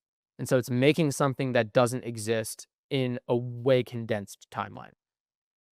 And it was a really serious moment, um, with large ramifications. And so we are considering sending more people out more regularly to work on this for work travel, but I don't think I'll be one of those people. But Hmm. I'm subscribed to the Mosey Minute, the Hormozy's weekly Yeah. thing. And part of that this week really resonated with me. So I have his whole weekly minute here that I'm going to read. So it starts with a section called Words I Like. Culture is the spoken and unspoken rules that govern reward and punishment within an organization. So here's the Mosey Minute. It's titled The Three Stone Cutters, Why Vision Makes You More. Here's the minute. Three stone cutters were working side by side. A passerby asks them what they're doing. The first one's hunched over and replies, I'm cutting stone. Hate every second of it. The second one, methodical, replies, paying the bills. It's honest work. The third one's different. Eyes bright, staying late. I'm building a cathedral that will stand for centuries. My grandchildren will see these spires pierce the heavens. Same job, same pay, wildly different results. Companies obsess over productivity hacks and performance management, but miss the biggest lesson, the biggest lever in business, vision. That's what unlocks discretionary effort. I define discretionary effort as work above the amount required to maintain employment. This is the biggest unlockable resource in an organization. It's the difference between being on a mission and clocking in and out. You unlock discretionary effort with a clear vision and a culture that rewards excellence, aka talk about the cathedral, not the act of cutting stones. And then there's a quote from Peter Drucker. The difference between a job and a calling isn't the work, it's the worker's perspective. And Hormozy says, this is why great cultures outperform great strategies. As promised, value in under a minute. Build cathedrals, not cubicles, Alex. That's his Mosey Minute. Yeah. And that resonated with me because this was the first time at work I felt the cathedral, not the stone cutting. Because most of my days are stone cutting. And it's really easy in engineering to get caught up in the stone cutting and not really realize that the stuff that we're working on has huge ramifications in not that long of a time. So that was my work trip. Yeah. I mean, that's what keeps me going through fucking drop shipping. Mhm. It's not, it's not the innate desire to sit and make advertisements or spend money on tests or to spend 10 hours, 20 hours putting together a product on a website and then have it flop. Like Right. those aren't the desires. It's the dream and the vision of having freedom. Right. And it's and having the ability to like really excel in life, Mhm. because it's like I'm committed. I will either like dig myself into the ground trying to get out of the 9 to 5. Like there is no alternative. I'll either dig myself into the ground or I will succeed. Mhm. Like there is no option there. Yeah. Because I refuse to work at a 9 to 5 for my life. Mhm. Refuse. I think this Mosey Minute made working at the 9 to 5. It made my 9 to 5 more important to me. Yeah. It makes it a little bit more difficult to leave it, even though I will when I can afford to. It makes me feel better about going into work every day because it reminds me that the stone cutting has meaning. Um, Yeah. and my goals are the same, and my resolute is the same. But I watched on the plane ride home. I watched a couple different documentaries, but one of them was about Elon's founding of SpaceX through their first few Dragon capsule missions. Yeah. And those were like really powerful, really inspiring images in that documentary. Um, and then that made me inspired about the work that you and my dad do at NASA. Yeah. I wish I felt that way about that work. Hmm. I don't. I think it's a waste of Now, money. To be honest. what if you were to switch to a company where you had to work less hours, but Yeah, I mean, I would be happy. My point. I understand your perspective of like there's the bigger goal out there. Take a step back, be patient, try to get a better job to support that goal better. Mhm. I understand that side of it very much so.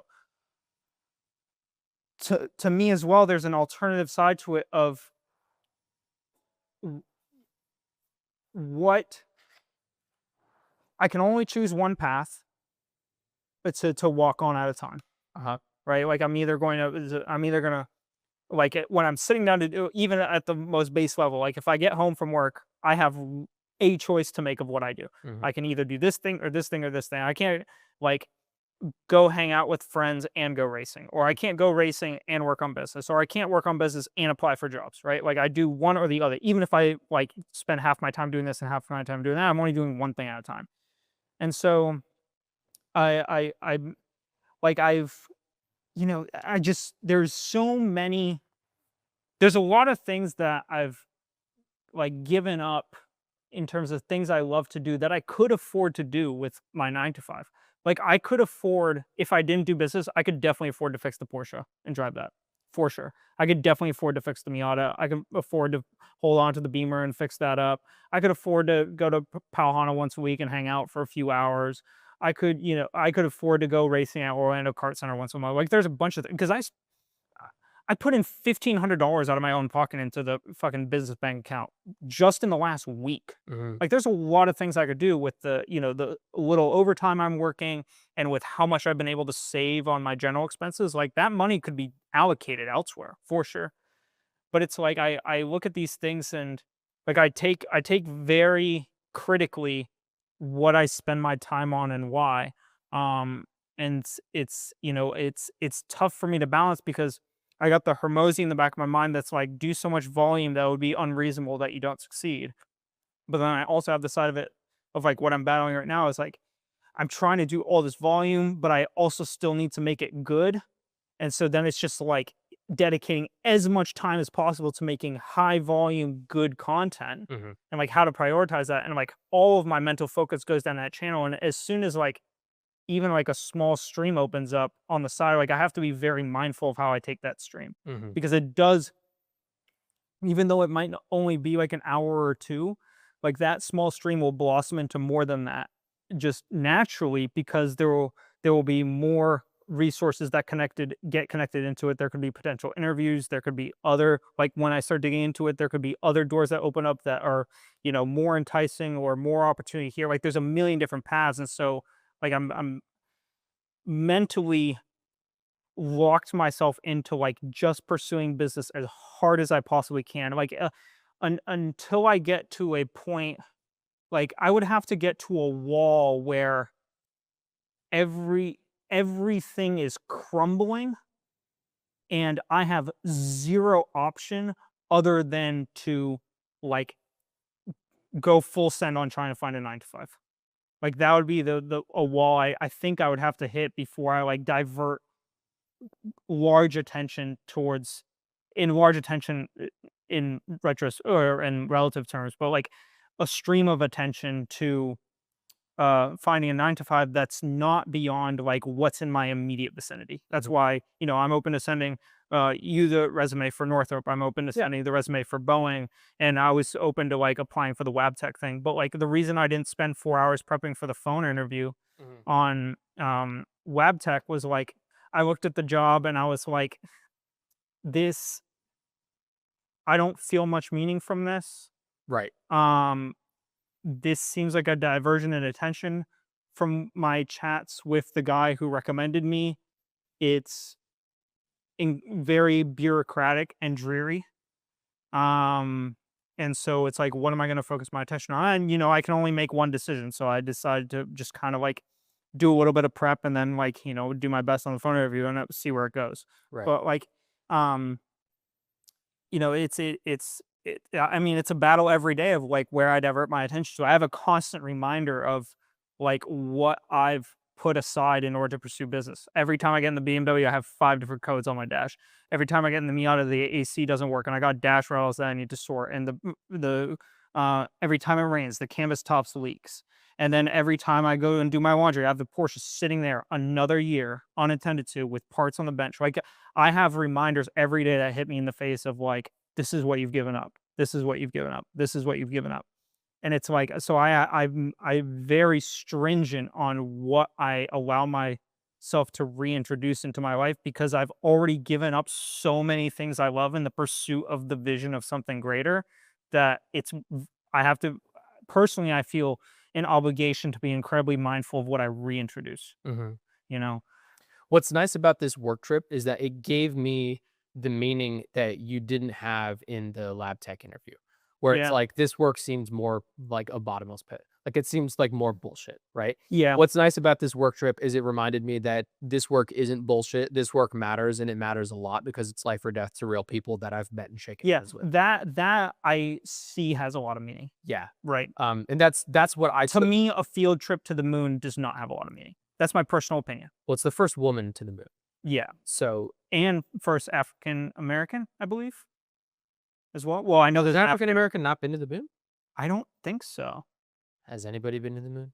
Is anyone? I don't know. But what's nice about this work trip is that it gave me the meaning that is sometimes fuzzy to see. And they remind you a lot at work, but it's very different being told that your work matters and actually seeing it 100%. apply in the stakes at hand. Yeah. So I'm hoping that if we can make a position work, it's fewer hours, it's a shorter drive, it's more pay, and it has meaning. Because if you have to do a 9 to 5, why not make it one that's valuable, right? Yes. So I'm hoping that we can get you something. To move on from the work travel stuff, Misha, our old friend, has elevated to a criminal level of psychosis. Yes. He has made threats to large groups of people. He's made threats to individuals. He's been suspended by U.S. Rowing. And he's told everybody, this is a direct quote, that he will be at Sarasota and you should run for your lives. So a police report has been filed, I'm told, and I'm hoping that he's arrested before next weekend's Youth Nationals competition at Sarasota. So I was told this by the board of directors at Space Coast Crew. Actually, they messaged me while I was on work travel, and they were like, "Hey, can you take the Reddit post down because he is threatening people?" And I was like, "Holy shit, he's threatening people? That's a whole new low." And I strongly considered it because I was like, "Dude, if this Reddit post is causing him to threaten people and their like lives and stuff, maybe it's better to take it down." And then I thought about it, and I was like, "All right, what kind of threats is he making? Has he indicated that taking the post down will stop these threats? Because I know that he's not a rational person.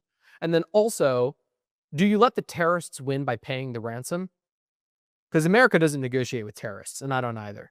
This motherfucker's from Yugoslavia. He doesn't know how we operate, right?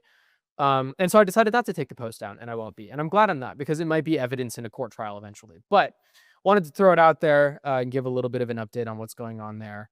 I'm very, very glad that he rescinded his application for Space Coast Crew. But I'm very sad to see it divulged to this level, and I'm really hoping that the police get involved so that nothing happens in Sarasota. That would make me very upset. So yeah, there's my little Misha update. On a brighter note, this weekend, I took half a day to go to the Ferrari dealership and karting with Tristan. Yeah. So I've got some stuff about that. These are all of the different cars that we saw at the Ferrari dealership. Tristan knew one of the guys that was working there, so we got to go like behind the scenes and stuff. Funny enough, my coworker was there like an hour before we were. Yeah. And I asked the guy working there when I got there. I was like, "Hey, dude, did you work with Al when he came by?" He was like, "I don't know," and I was like, "You would know." And he just didn't recognize him. But they had a lot of 296s, which is a car that I didn't even know existed, even though I've seen it race before. They had Romas, they had 458s, they had 488s, they had several SF90s, which is a car that you normally only see like once in a blue moon. And then upstairs, they had the whole lineup of the historical Ferrari cars from the 288 GTO, which was a gated manual, to the F40, which was a gated manual, to an F50, which was a convertible, a hardtop convertible, which I have never seen in my life. Yeah. To an Enzo, which was a gated manual and straight piped because the guy used to daily drive it around town, to a LaFerrari, of which they had 4 at this dealership. Wow. One of which belonged to 458 Destroyer, who's a YouTuber. I don't know him. One of them was in like a cream color, which I've never seen before on a Ferrari. Yeah, that was pretty. Incredible. I think I saw that photo. Yeah, yeah. Pretty. I tried to take as many pictures as I could. There are hundreds of Ferraris here, dude. They had an SP3 Daytona, 3 of them, 3 SP3 Daytonas, which is one of my favorite cars. Then an SP1 Monza, SP2 Monza, that's the 1-seater and 2-seater flat tops, yeah. Those are cool. And then they had a Ferrari 333 SP, which is a racing prototype car for the road, I think. I don't really know much about this car. Yeah, I remember the photo, but I don't know much about it. I looked it up. Tristan said that he Googled it and they're worth like 40 million. But when I looked it up, it looks like they sell for like 4 to 5 million, not 40 million. But then I figured out this isn't a Ferrari 333 SP. This is a Ferrari 333 SP Evo, of which there are only 3 ever made. And there are 2 of them at this dealership. And they might go for 40 million. Wow. Very cool. But my favorite car that they had there was Michael Schumacher's 2003 Ferrari F1 car that he won the championship in. It's got the second fastest lap time at Fiorano, which we referenced in our last episode. And it was gifted to Ferrari Orlando by Ferrari for having the most allocations of all Ferrari dealerships in the world. So this is like the Ferrari dealerships of all Ferrari dealerships, That's cool. which is super cool. The owner Onofrio Kiriasi races the GTD class in IMSA, and we've actually seen him race before. At the 2024 Rolex, he was driving the number 23 red, black, and green Ferrari. We've seen him race, Cool. which is super cool. So now we can go say hi and tell him that we love his work when we see him at the next Rolex, which is super cool. That was a ton of fun. The whole dealership was fucking fantastic. The guy that took us upstairs took us around the back to see the workshop where they had all the cars on lifts and stuff. They had a Dino. The F50 convertible was back there. We walked around the side of the service center. There was a 512, which I mistook for a Testarossa. My bad. Yeah, they look similar if They you don't do. know the Corks. Yeah. Yeah.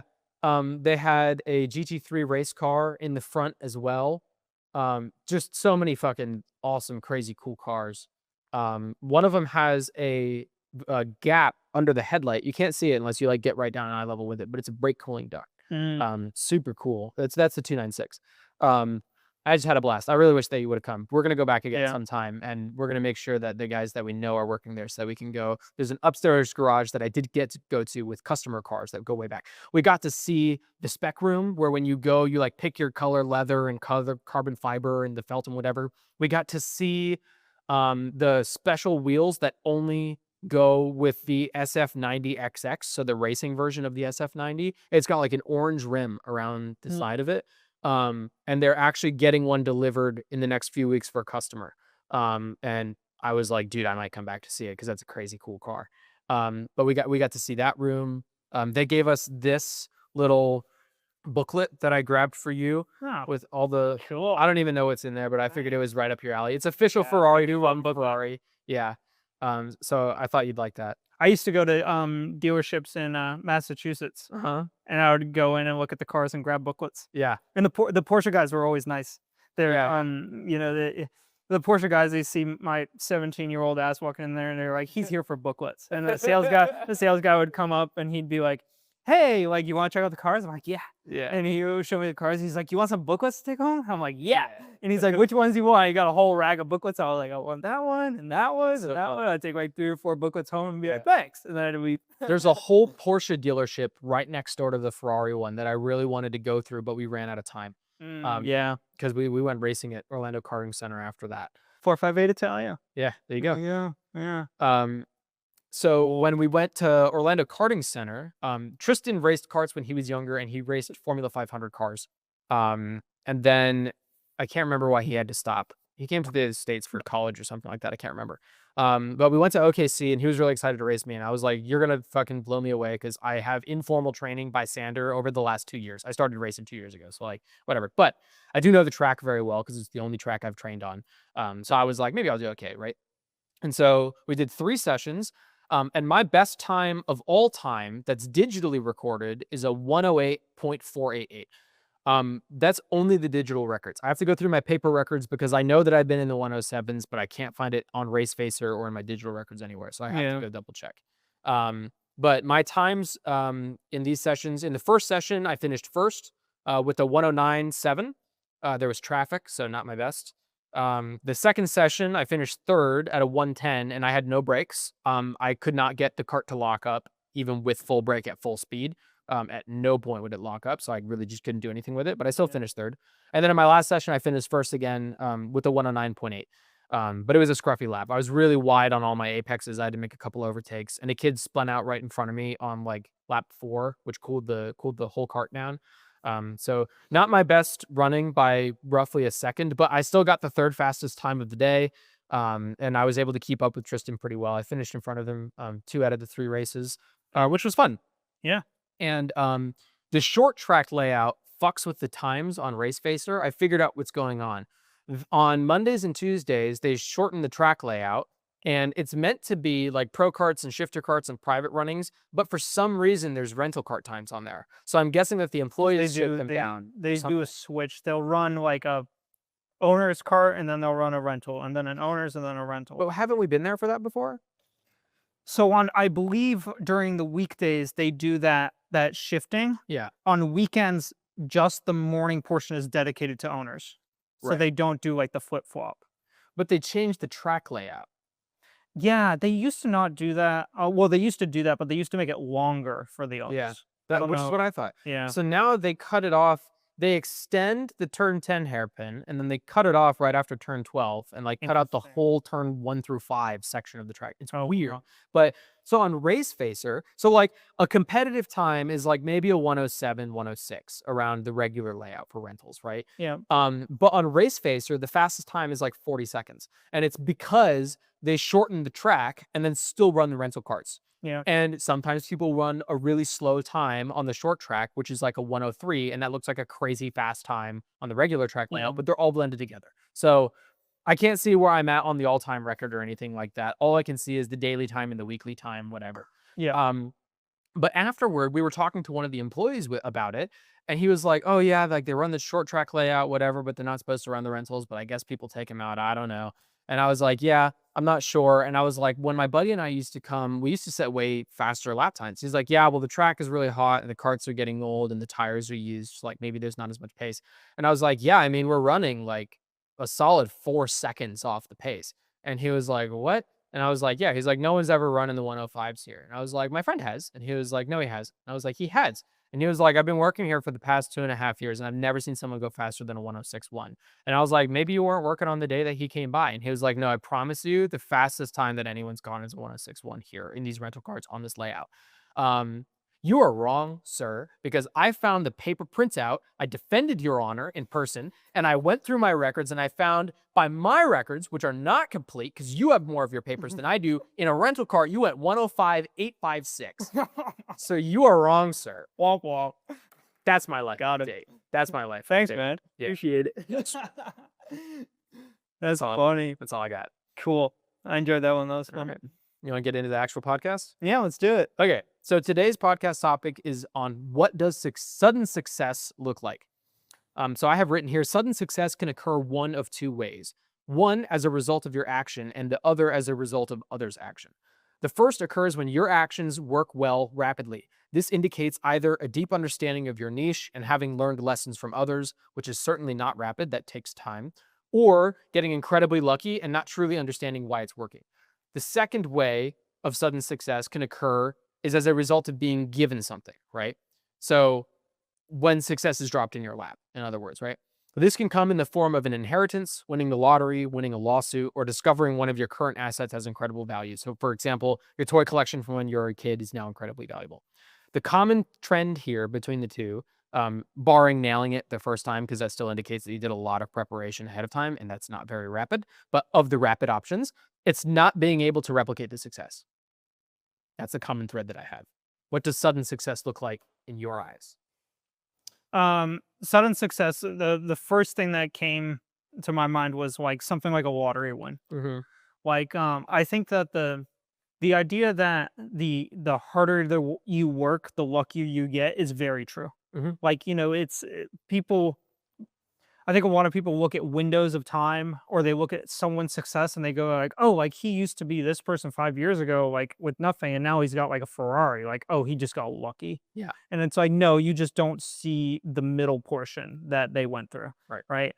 And so I think genuinely the harder you work, the luckier you get. And Yeah. so I think sudden success, only based on like based from a factual basis, right? So people can presume success is sudden. Even people presume that about Elon Musk and Tesla and SpaceX, which is just like so far from the truth, Yeah. right? And people presume it all the time, but genuine sudden success, I think, comes from things like a lottery win. Yeah. And it's when you are living your basic life and you're going through your day-to-day space, but then suddenly your monetary value is elevated. Mm-hmm. Yeah, through either like very little work, like, oh, I just like threw some money at a lottery ticket, Mhm. right? Or just by like chance, you won some game show thing, like you happen to call in Gambling. and Yeah. gambling style, right? Like that is, I think those are like the primary examples of sudden success. I think that most anything that comes from business is a return on the investment you put in. And then there's some businesses that have a very high return on investment, and then there's some that are very low. Leverage. Like you can leverage, like you can invest your entire life into, let's say, drawing cartoons, Right. right? And you might make the best cartoons in the world, but it might take you 40 years to have that recognized, or it might only be recognized after your death. Like Right. many great artists or cartoon drawers, whatever. It takes a very long time for that to become recognized by the public as like fine art, right? Yeah. And so there's a very long-term return on investment in something like that, right? But maybe something like real estate, for example, right? You have a very good lever.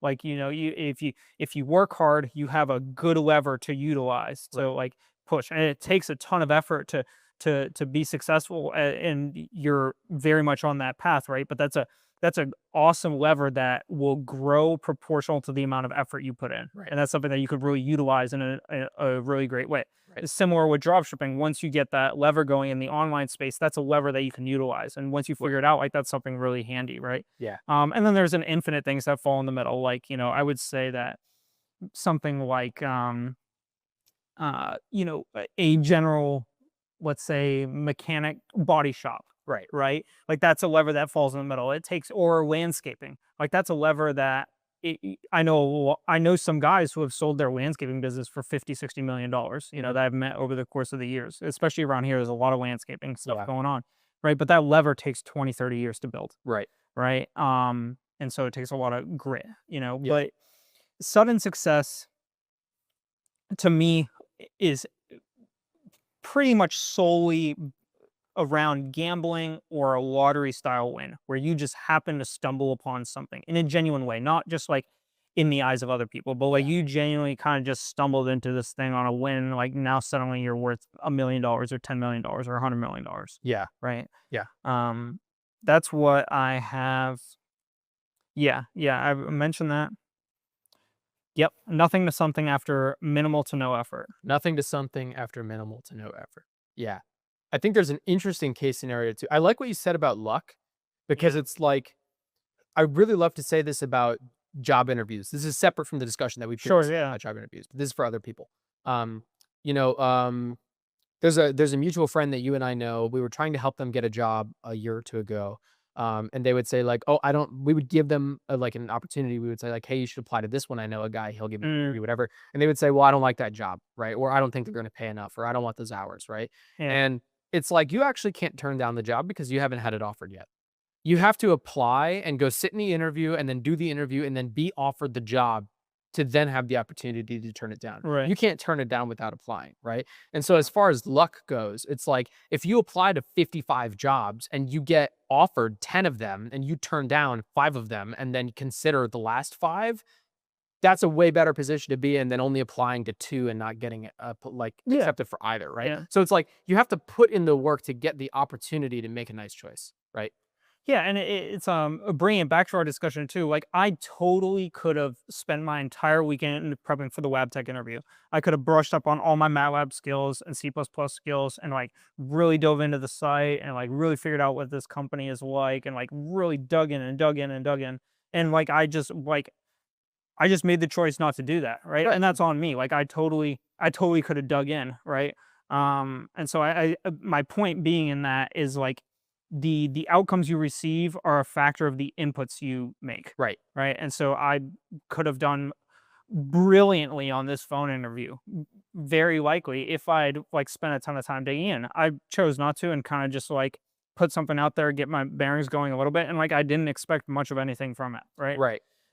Because I knew I didn't put in like a amount of effort that would yield an outcome that I thought would be, reasonable beyond like if I got any outcome that was like super fabulous from that, like it would have been just luck. I might get a second interview. I think that's a possibility, right? But if I were to like get this like crazy offer right off the bat on the first phone interview and like blah blah blah, like that would have been completely luck Right. because like I didn't put in an amount of effort initially in order to receive that amount of output.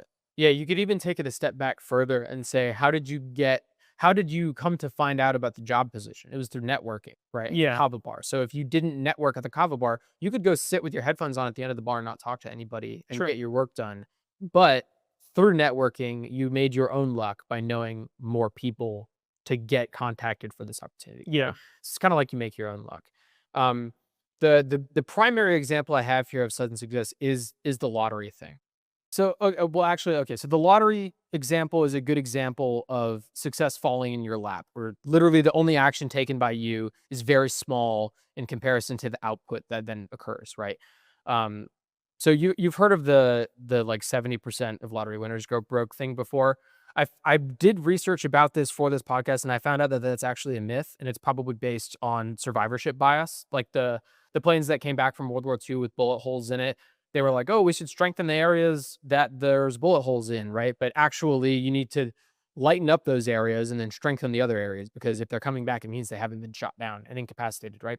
Same type of thing with lottery winners, where it's like you don't hear about the people that don't go broke because they just go quiet, right? And so then that isn't accounted for in the 70% that go broke thing. So Yeah. not a real myth, but regardless, sudden wealth syndrome is real, and I did research into that to go into in the next segment. But there is an example, interestingly, where I found that you can do a lot of work for a long time, see no success, and then suddenly see success and Yes. still not understand it. These are one-hit wonders. These are musicians that have one hit that do gangbusters. They make a ton of money. They can never replicate it again. But I think it also kind of goes into I heard Justin Waller talk about this on a podcast one time where he was like, you work a ton for a long period of time and you work and you work and you work and you work and you see no result, and then one day you're working and things just click. And it happens a lot like in the podcast field. Mhm. Like where people will like do a podcast for like 5 years, Mhm. nothing happens, and then suddenly they just start to like kind of get views. Yeah. Well, in my mind, it's like, oh, like you put in work and effort, and like maybe you changed a couple things along the way, but like eventually, because of the algorithm, you just gained traction and Right. like it got spread out, right? But like there was still input on that end, and like from the person who's working and working and working, and then suddenly they have success. I think there's been a bunch of people like Theo Vaughn has talked about this. Mhm. Justin, I don't know if Justin Wall, I don't think so.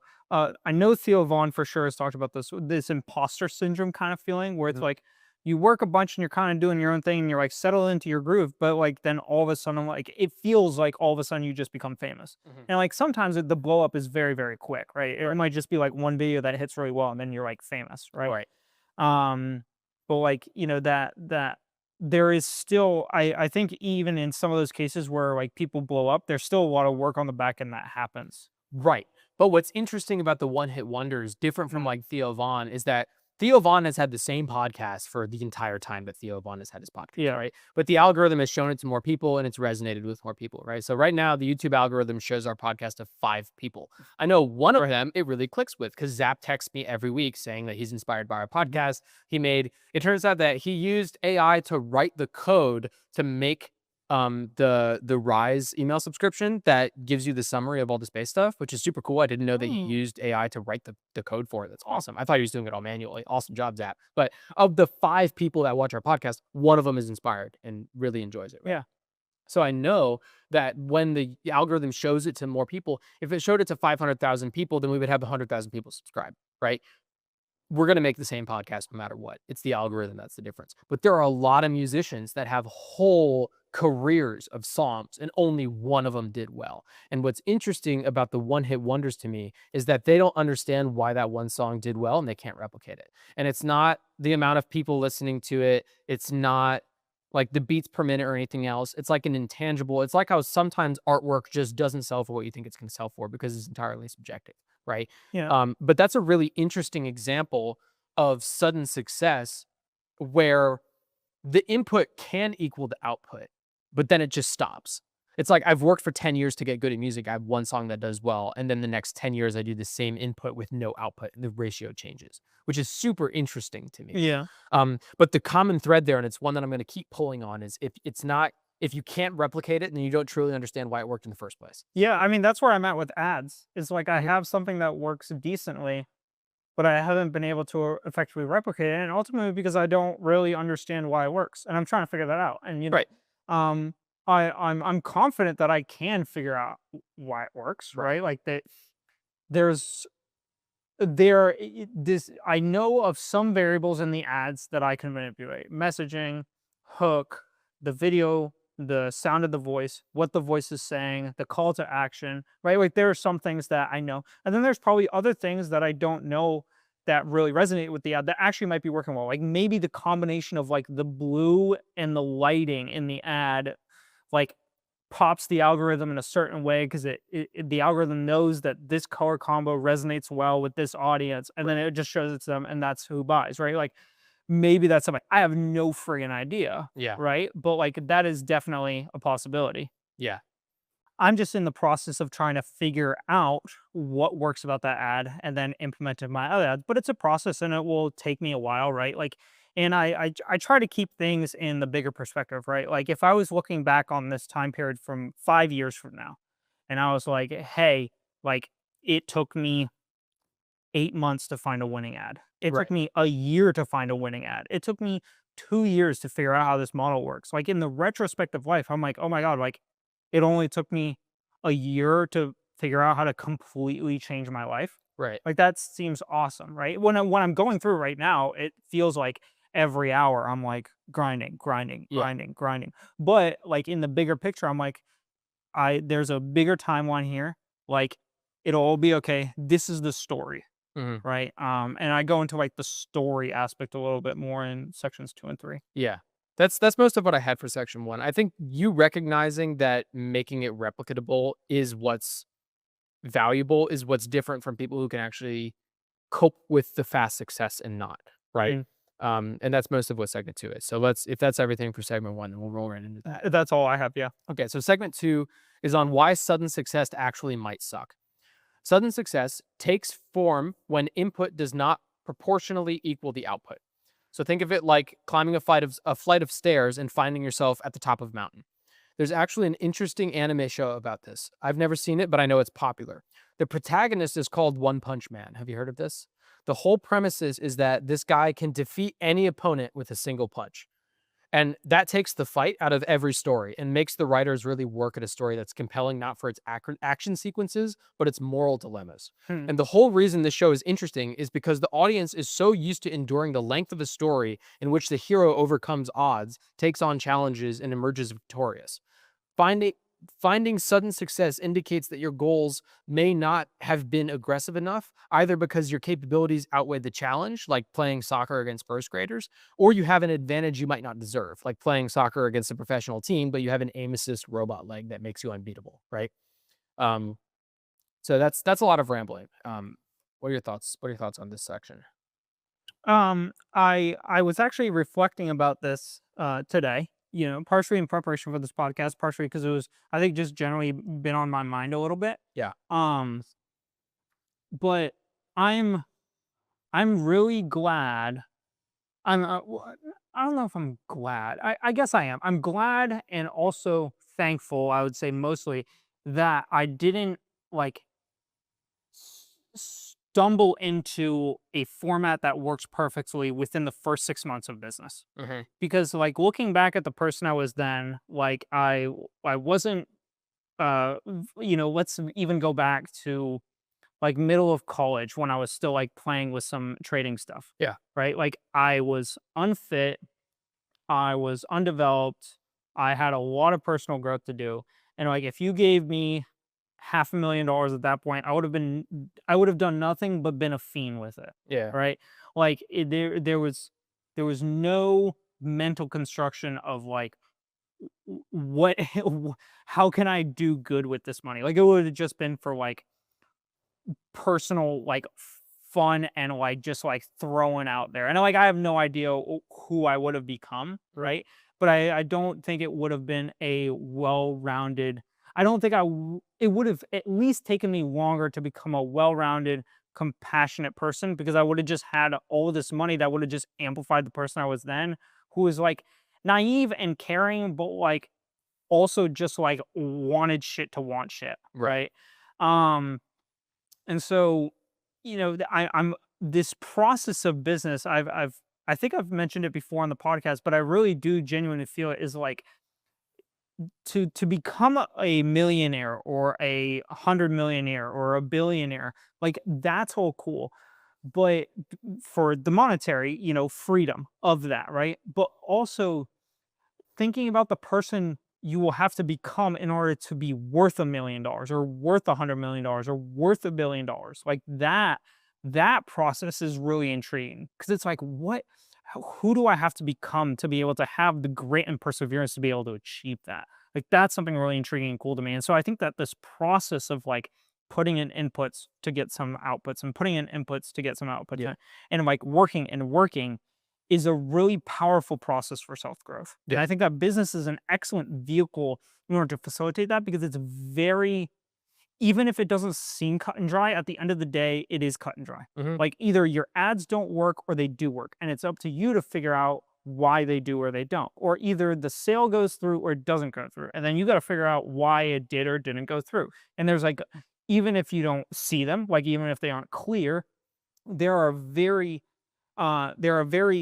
fundamental things that either happened or didn't happen that led to whatever outcome Yeah. resulted. And the business process is very good at showing you that.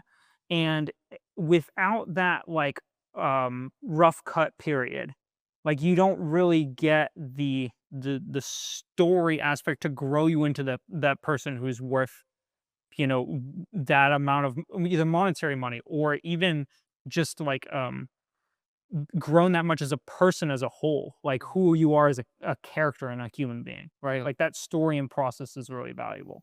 Yeah, I really like and I resonate with Hermosi's philosophy around deserving, which is you deserve something if you have it, and that's pretty much it, right? If you don't have it, then you don't deserve it because deserving doesn't really matter. So like, Yeah. to become the person worth $500 million is different but also the same as somebody who wins the lottery today and becomes worth $500 million, right? Like I could win the lottery today, or I could build a business over time that makes the same amount of money. And either way, I'm worth that money because it's what's in my bank account. The difference is, am I able to replicate it? Right? Like has the $500 million improved me as a person via skills, or has it just given me the money? Right. Um, and so when I was thinking about this topic, I want to make an important distinction, which is sudden success feels like shit if the success is difficult to achieve. So amassing millions of dollars in a single lottery ticket read is very different to being naturally gifted at the game of darts on a night out with your friends. So I'm really referring here to the former, which is, you can see success quickly if it's not like a huge success and it's not a big deal, like being good at darts naturally, right? Um, but if it's a huge success, like a large amount of money or something like that, getting it handed to you immediately feels not as satisfying, right? Um, Yeah, Gary Vee has this interesting video online. He's talking to this like 12-year-old kid, and the kid comes up to me. He's like, "Oh, can you give me $100?" He just wanted $100 yeah. and didn't really have rhyme or reason. He was like, "Oh, will you give me $100?" Mhm. And Gary Vee was like, "Sure." And he gave him $100. And Gary Vee was like, "So now what are you gonna do?" And the kid was like, "Well, like I don't really know." And he was like, "Because like I gave you this $100, but like, do you feel better now? Like, do you feel like you've like worked for it? Do you feel like you like have like what has it done for you Yeah. as a person?" Yeah. Right. And like the kid didn't really have an answer because like it was just handed to him. Right. And that's why the Right. growth process and the storyline is so important because it grows you into grows you into the person who's worth 1 million or 10 million or 100 or whatever. Right. Like that grind and that process is important, Hmm. you know? Yeah. I think it's for me and my perspective, I would say it grows you into the person who can earn that money rather than be given that money, right? Like you're Yeah. providing value in exchange for the money rather than being handed it Yeah. for nothing, right?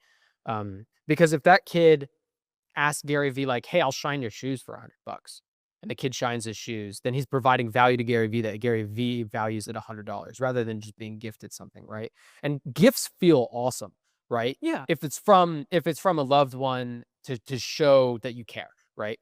But if it's from a stranger or from like a lottery or something like that, it feels kind of empty, right? Mhm.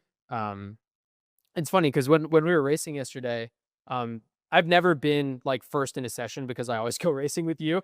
But I was first of the session for two of the sessions, and one of the kids there, he was pretty quick. I passed him a couple times on track, so I was a little bit faster. But I overtook him into the turn 10 hairpin, which is not my best corner.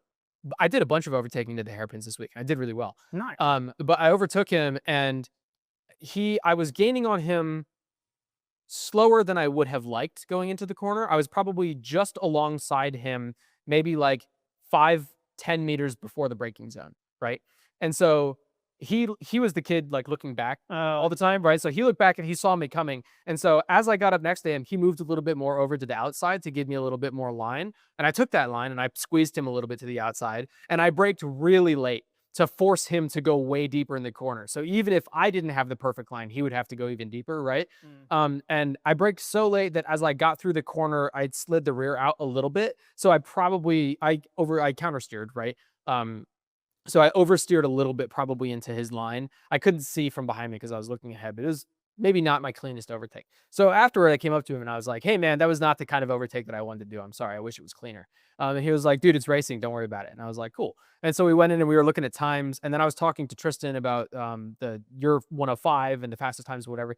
And the kid came up to me and he was like, "Dude, you're so fast." And I was like, "Not really."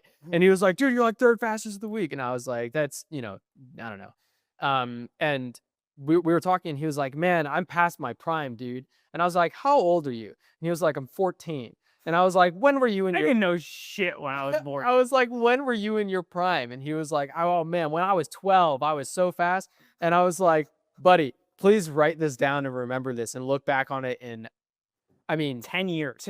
10 months, like just any amount of time. Like you're going to feel so silly for that. You have so much ahead of you."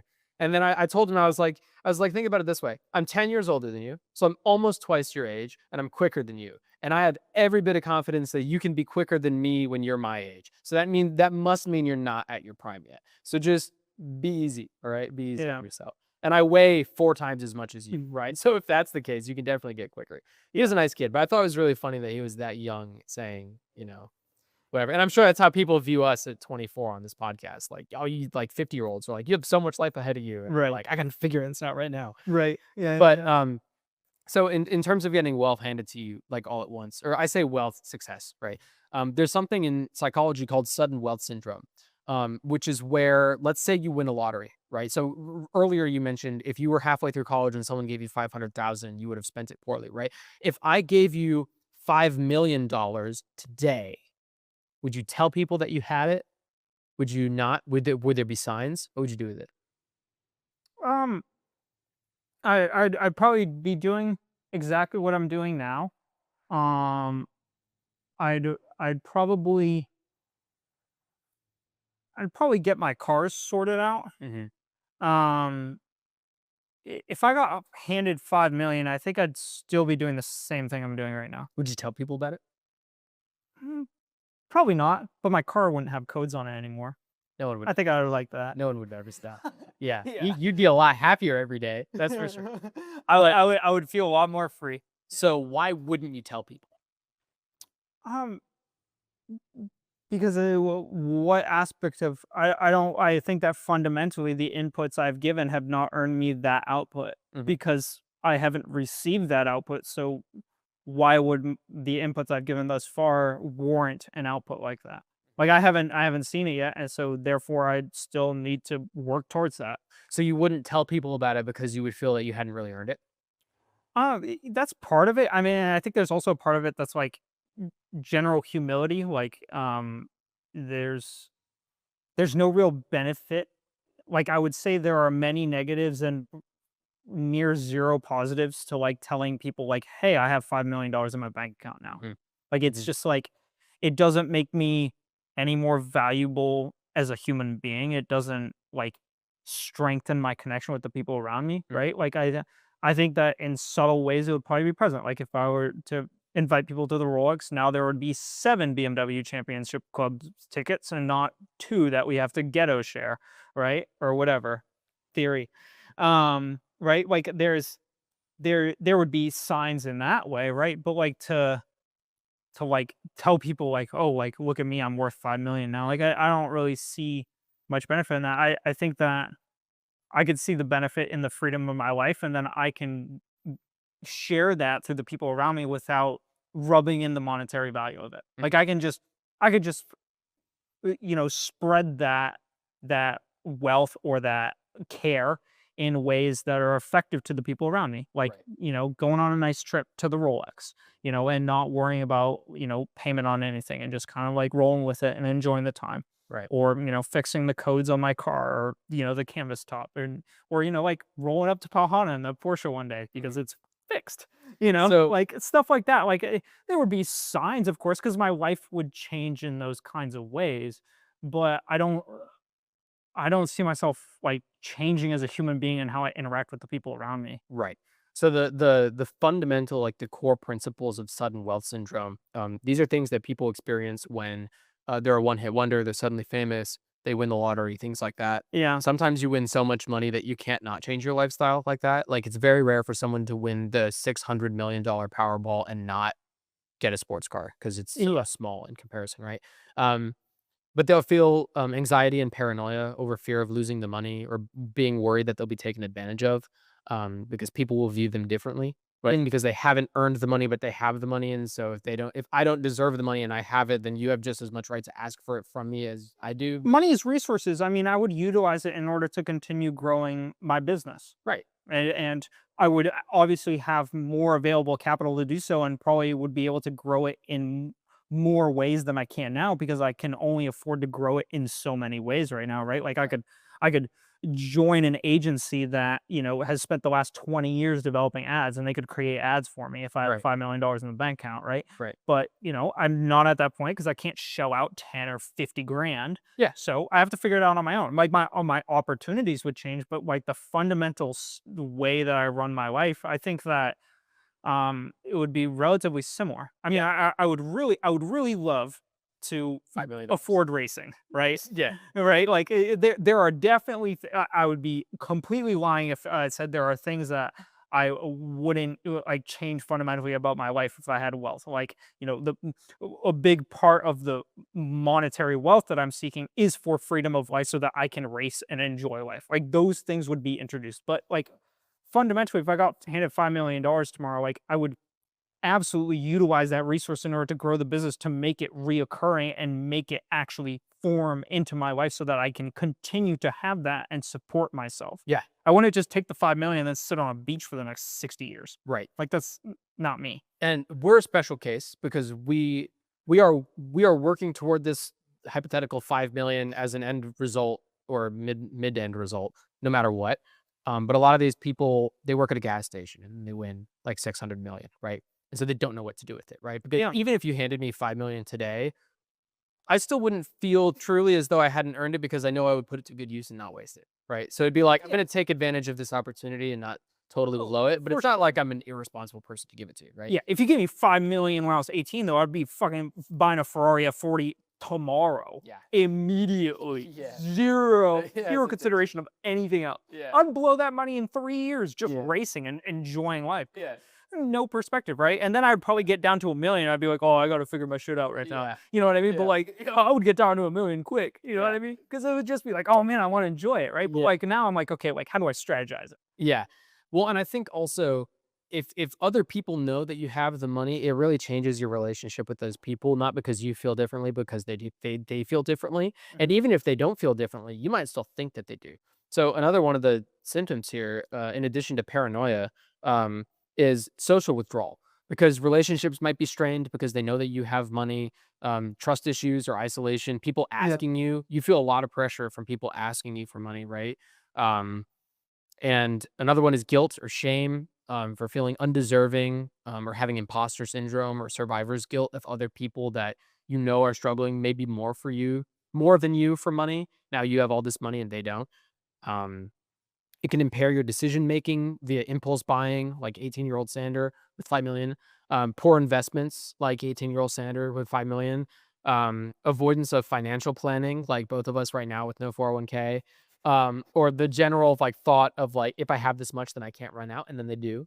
And then the last one is an identity crisis of like who am I now that I don't have to work? Like what do I do, right?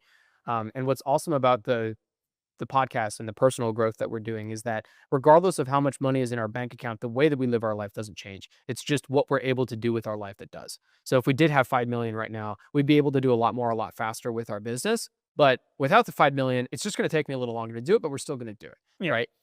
which is a huge benefit in dedicating part of your time to personal growth and philosophical thinking and things like that, right? But I thought this whole sudden wealth syndrome thing was really interesting because the same exact scenario of being handed like $500 million from a person who is not dedicated to the same lifestyle that we live versus us, right? It's the same money, it's the same input, but it's a wildly different psychological process of that situation, right? And the only difference is mindset and what we enjoy doing, which I thought was really interesting. And then additionally, to add on to that, notice anxiety and paranoia, guilt or shame, social withdrawal, impaired decision making, identity crisis. Alex Hormozy fears and feels none of this. Hmm. Hormozy practices and preaches holding a firm understanding of the core principles and actions that result in his success, following the scientific process and allowing him to replicate his success. So if he were to lose everything tomorrow, he said this before, he wouldn't be worried about rebuilding because he knows exactly how he got to where he is today. Yeah. So a fun game. What led you to where you are today for anyone whose goal is to be in your current position? Um,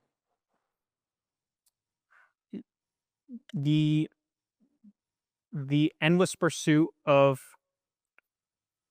a a vision for a better future. Break it down.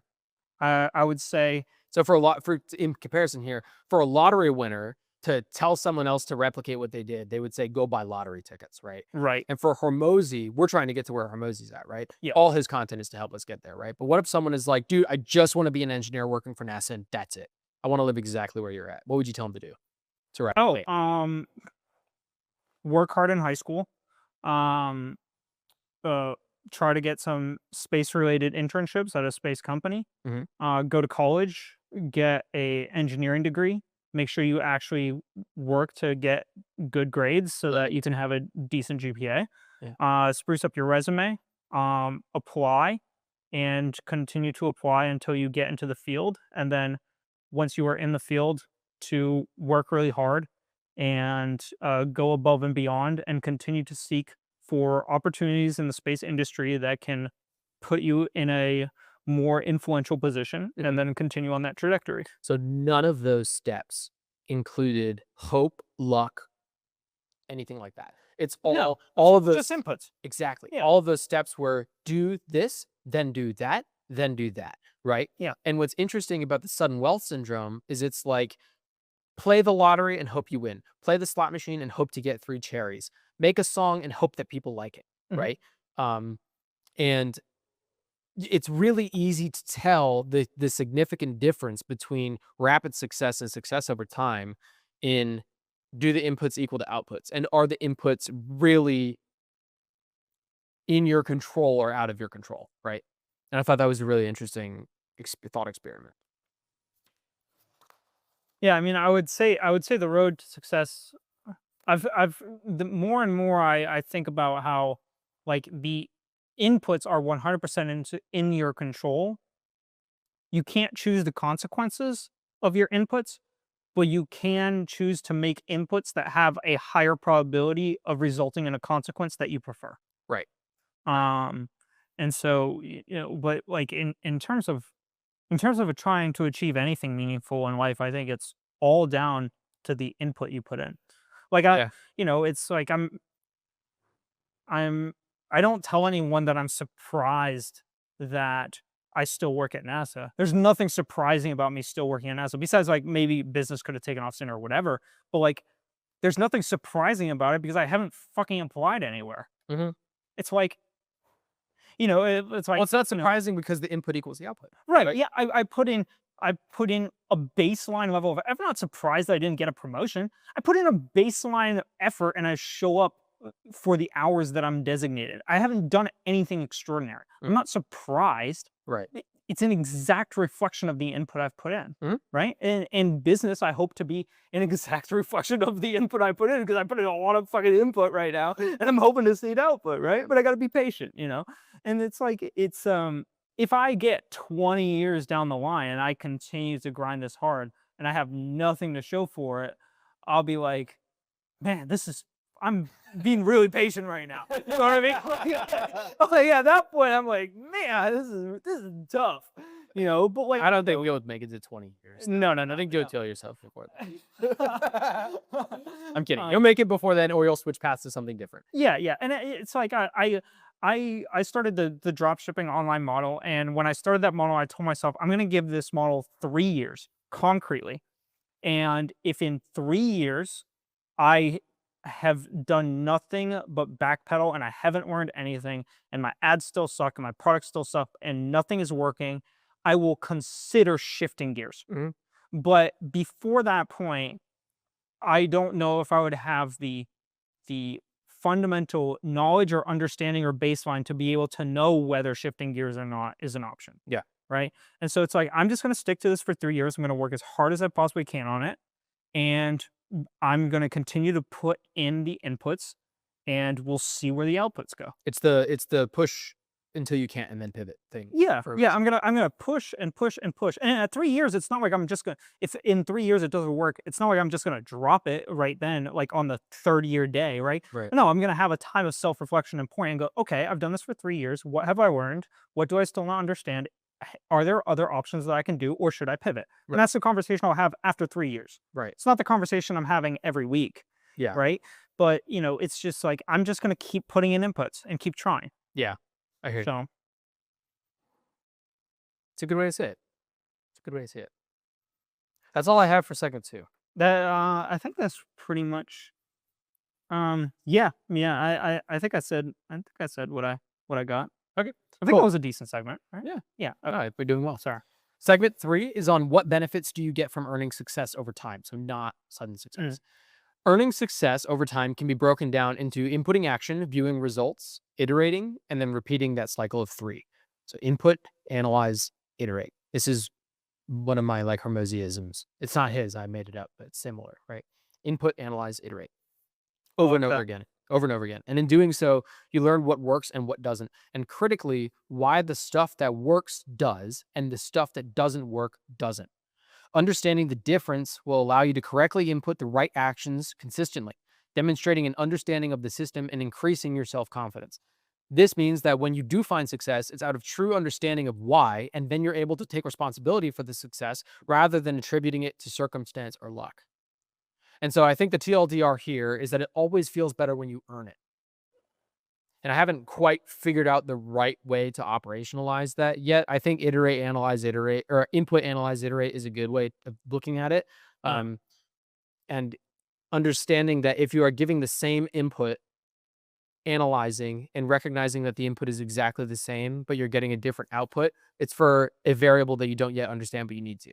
And then once you understand that variable, you can influence it to see more or less success depending on the situation, right? But if you don't understand the variable, then it's going to feel not satisfactory. Like, okay, I'm making the same music, but now all of a sudden people like this song and then people don't like the next song. There's a variable that you're missing there, right? Could be who you are. It could be the beats per minute. It could be the celebrity guest that you have singing. I don't know. But yeah, like I mentioned in segment 2, you in this process of getting to the point of success, you are building your story, you know. And it's like when I feel demoralized, you know, or like, you know, an ad doesn't work or whatever, and I like feel a little bit of like, oh man, come on, I thought that was gonna work or whatever, right?